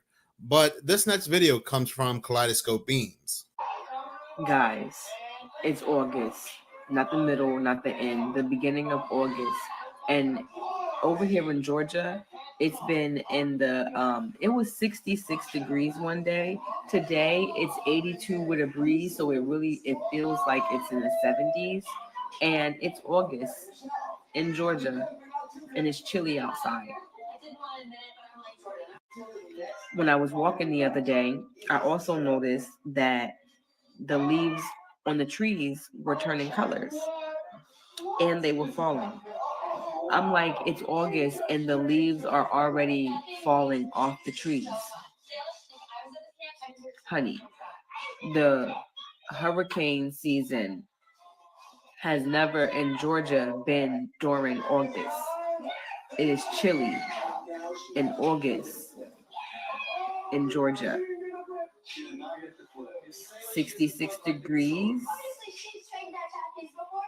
So less than 2 weeks ago, I made a video about how scientists and researchers were coming out and telling us how Earth will have 2 new seasons. For example, I'm reading this news article here from WION News, and it's titled, "Earth has 2 new seasons, and it is not good news for our planet." Now, of course, they blame human activity like farms and so forth on these 2 new seasons, which they call hay season and trash season. Down here where it says disappearing seasons, season placements have also changed and some traditional seasons have also vanished, the researchers said. Regions like the Andes and the Rocky Mountains lack snow, which makes them host winter sports. Seabirds are also not returning to the Northeast England to breed at their usual times. And we saw that video where that person was in New England and the leaves were falling to the ground. Then there are arithmetic changes, which mean that spring and summer seasons have shifted out of sync, with one coming early and the other stretching longer than its usual span. And there are some news articles that are saying that summer will be disappearing altogether. So they are destroying and terraforming this planet for something else altogether, which a lot of us said they were going to do. And again, they go on to blame the farms, the crops, the cows, but what do you think happens when you spray Satan into the atmosphere like they're doing over in the United Kingdom, and I'm sure over here in the United States? And these other things that they are spraying into the skies, making these reflective clouds and so forth. Yeah, it's definitely human change. It's definitely man-made change, but the change is not where they want you to believe it's coming from. These news articles and videos, you have people leaving comments like, this is what happens when there's not enough rain, when there's drought. And then you have these foresters saying, well, this is what happens when there's too much rain. And again, I don't know. All I can say is I've never seen anything like this before. This video comes from Paola Wildflower. All right, so I have a question. I am in the Cleveland, Ohio area. I'm just kind of like east of Cleveland, but I was gone since Wednesday. I went to go visit some family down in the Columbus area, and I come home and I am like, why is there so many leaves on the ground? It is August 3rd today. I'm not even sure what it is, beginning of August. And there's leaves like, it's like fall over here. I'm going to let you look at this. Look at all these leaves that have already fallen.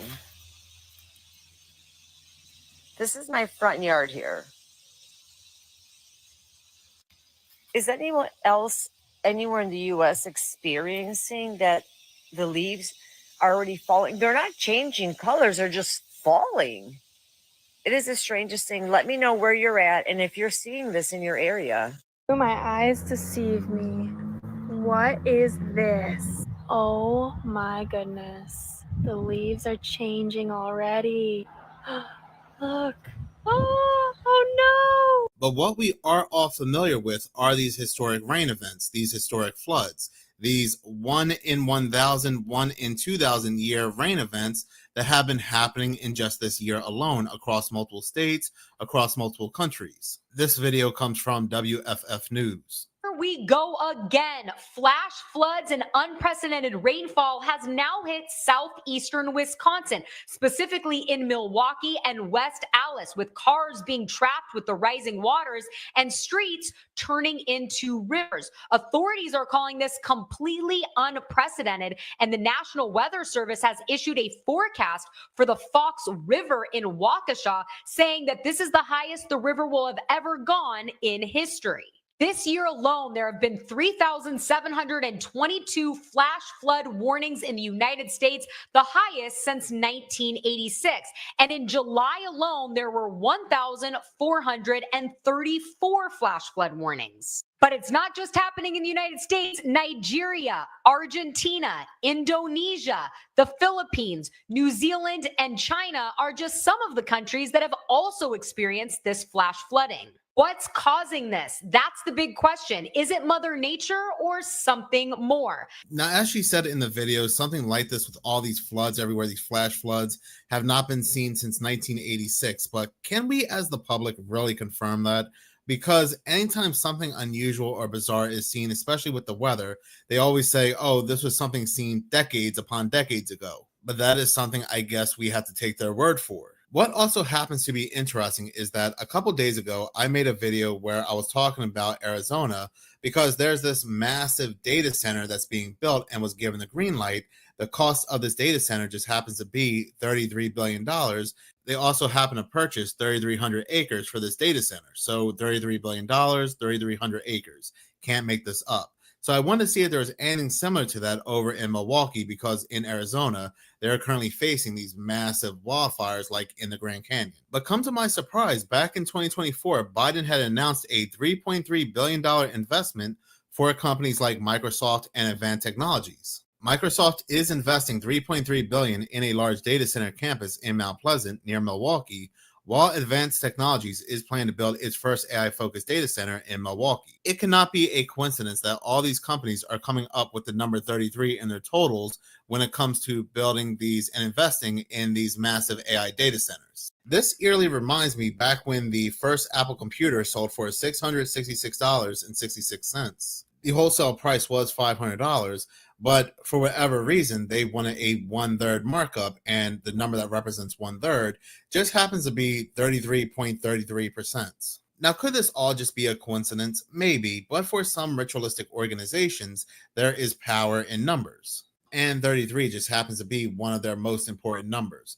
But anyway, going back to these massive AI data centers, make no mistake about it, these data centers are very taxing on the land and the resources. The people that live next to these massive data centers, like these farmers, are saying that these data centers are just destroying their land. So it kind of makes a lot of sense that they would use these floods, these fires, to take these people out and take over the lands and the resources. Take, for example, again, over in Arizona, the Dragon Bravo fire, and I'm reading this article that was published on August 8th, has become the largest wildfire in the continental U.S. These tribes, they don't want any mining in the Grand Canyon. They're protesting it. They don't want any mining on their reservations because these reservations are on top of uranium mines. The government wants it for multiple reasons, but one of the reasons why uranium happens to be so important, because they can power these AI data centers.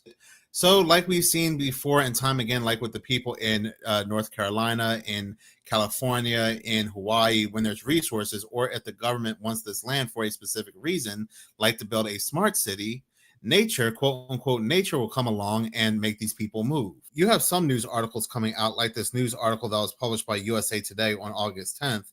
This article is titled, "All is Lost. Record Rainfall Leads to Widespread Floods in Milwaukee. More rain is expected." Now, while there has not been any reports of any deaths, the property damage has been absolutely horrific. Cars have been submerged, homes destroyed. Reading this part of the article right here where they're quoting a resident, "Everyone is waking up and we're all experiencing the same thing. Basement flooding," she said. "All is lost. Our furnace, water heater, deep freezer with food, CD collection, clothes, appliances, all that is downstairs is damaged." Now, to put into perspective just how historic and horrific this rainfall happens to be, I'm reading this part of the article right here where it says how much rain fell. According to the National Weather Service, 5.74 inches of rain fell on August 9th, smashing the daily rainfall record for Milwaukee, which was previously 1.64 inches of rain. Continue to read the article. It says, by early August 10th morning, Milwaukee picked up additional rainfall, bringing the storm total to nearly 7 inches of rain. Radar estimates around Milwaukee show rainfall totals as high as 10 to 11 inches. So two locations that are building massive data centers with interesting pricing are now receiving historic weather events nobody has ever seen before. I guess we'll go ahead and put that in the "it's just a coincidence" pile. And in other news, like I said, when it comes to terraforming the planet, these AI data centers and stuff like that, phasing out the farmland, now they are creating more and more food from thin air, literally. This butter not coming from the cows or the dairy is backed by Bill Gates. So already I do not trust it, but you can see from this news clip how they're really going against the farmland and the crops and so forth. Looks, smells, and tastes like the butter we're all familiar with, but without the farmland, fertilizers, or emissions tied to that typical process. And this butter breakthrough, it's happening right here in Batavia. In the middle of an industrial park in a suburb west of Chicago, something unprecedented is happening. So you're using this gas right now to cook your food. And we're proposing that we would like to first make your food with that gas. The company is called Savor, and you better believe it. Their pioneering tech uses carbon and hydrogen to make the stick of butter you see on this plate. This is pretty novel to be able to make food that looks and tastes and feels exactly like dairy butter, but with no agriculture whatsoever. And no long ingredient list the average person can't pronounce. It's really just our fat, some water, a little bit of lecithin as an emulsifier, and some natural flavor and color. How? Fats are made up of carbon and hydrogen chains. The goal here, replicate those chains without animals or plants. And they did it. They tell me to simplify. They take carbon dioxide from the air and hydrogen from water, heat them up and oxidize them. The final result? It looks like a wax, like a candle wax at first. But they're fat molecules, like the ones in beef, cheese, or vegetable oils. Sustainability is why we are here. It's all done releasing 0 greenhouse gases, using no farmland to feed cows. We're like not at full capacity in this facility yet. And even though we're standing in a factory setting, And in addition to the carbon footprint being much lower for a process like this, right, the land footprint is like 1,000 times lower than what you need in traditional agriculture. I know what you're thinking. I think we need to taste this. I would love for you to taste this. How does it taste? I love butter, so I'm going to take a really healthy amount. Admittedly, surprisingly, like butter. Cheers.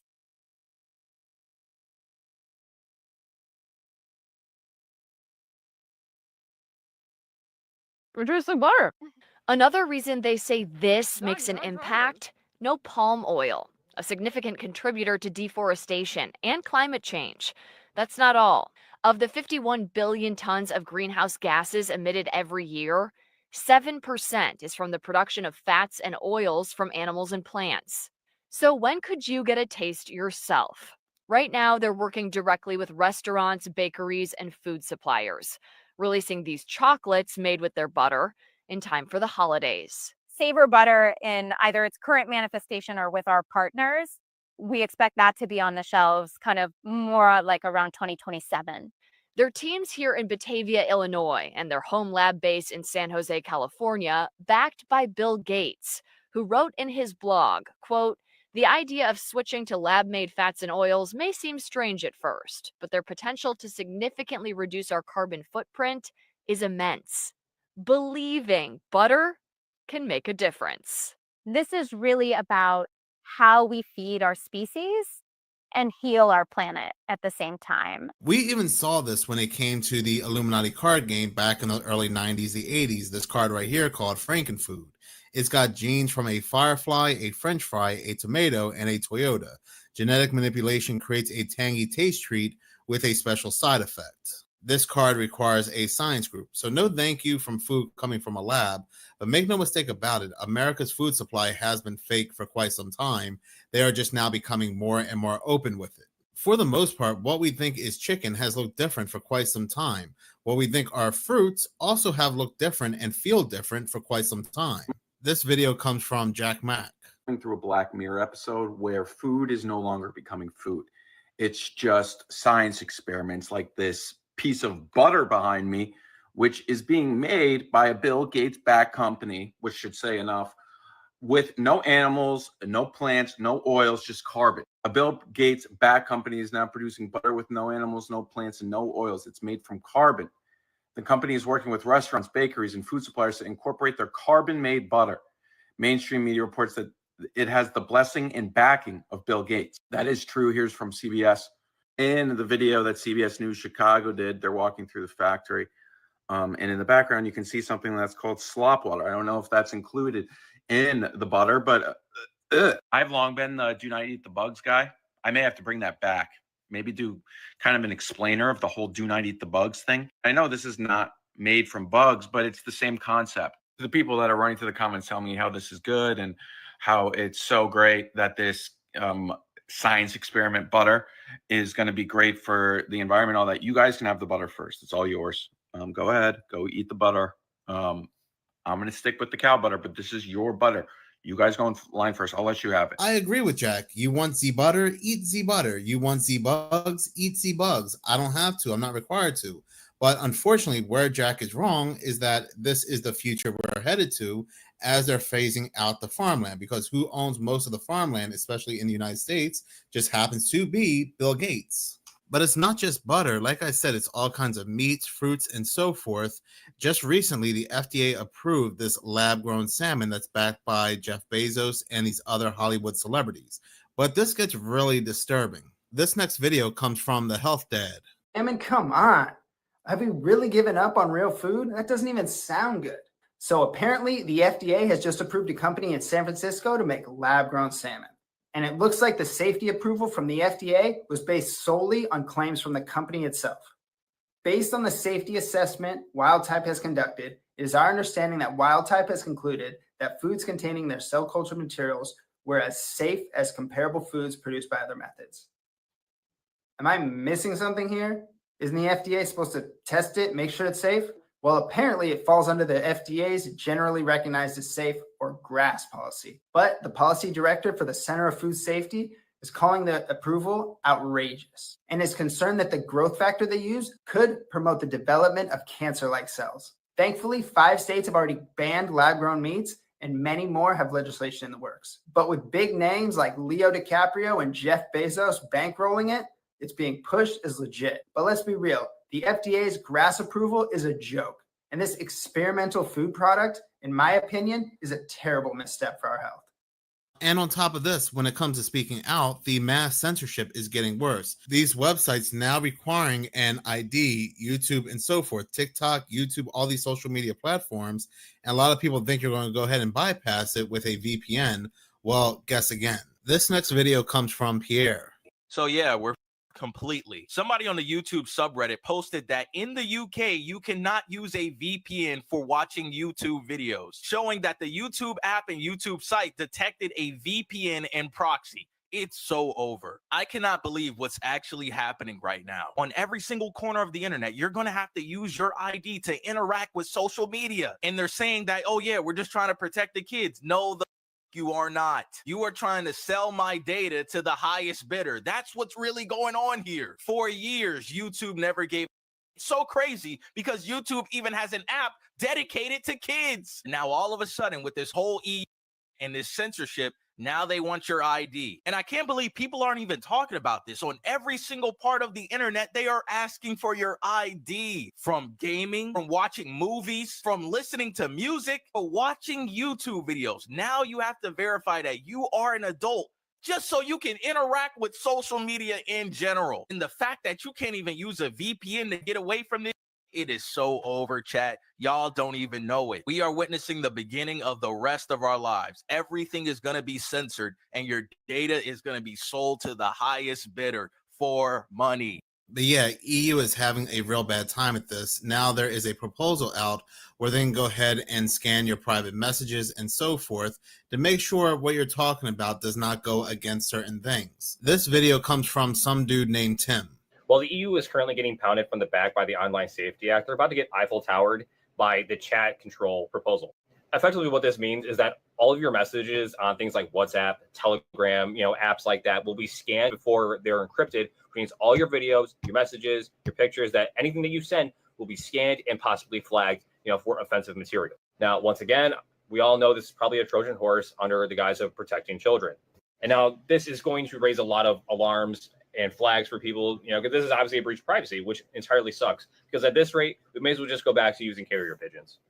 Make no mistake about it, they have been doing this for years now, spying on us, spying on our private messages. I mean, does anybody remember the Patriot Act? But this is just their way of telling you up front that they are now doing so, even though they've been doing so for quite some time. So when they come arrest you for your private messages, now they can't get in trouble for this because they now passed the law. Next week on August 13th, YouTube is introducing a new system to their platform, AI. This technology will be scanning all YouTube channels to determine whether or not a user is over 18 years old. This technology is disturbing because one crucial mistake using this technology could cost a person everything. I have seen lots of users concerned with this technology, I included. And I'm very scared right now. If YouTube scans my channel and determines that the stuff I do, how I behave, is in the form of a kid, they can potentially affect my YouTube channel. And if I want to show them that I am of legal age, I will have no choice but to legally show them through ID verification, whether it's an ID or a certificate or whatever, I would have to prove to them that I'm of legal age, which, by the way, To those wondering, I am of legal age. I'm an adult. I'm 26 years old. I first started YouTube when I was 15 years old. And I've been on this platform for 11 years. I think it's highly ridiculous that this new law is being introduced to YouTube. And it's just ridiculous how they're focusing more on the kids rather than us adults. So I want to make you all aware of this big change that's happening next week and to be aware of what's to come. I linked 2 articles in the description to give you more info. For now, get ready, guys. AI is here, and it's not going away anytime soon. Now, you may be saying don't watch videos or make content that's geared towards kids, but I do really wonder what happens to these gaming content creators, these creators who talk about anime, things like that. Well, they also have to now verify their ID because they're talking about, you know, things that kids do, watch anime and play video games. It's going to be a very crazy. Kofi, follow me.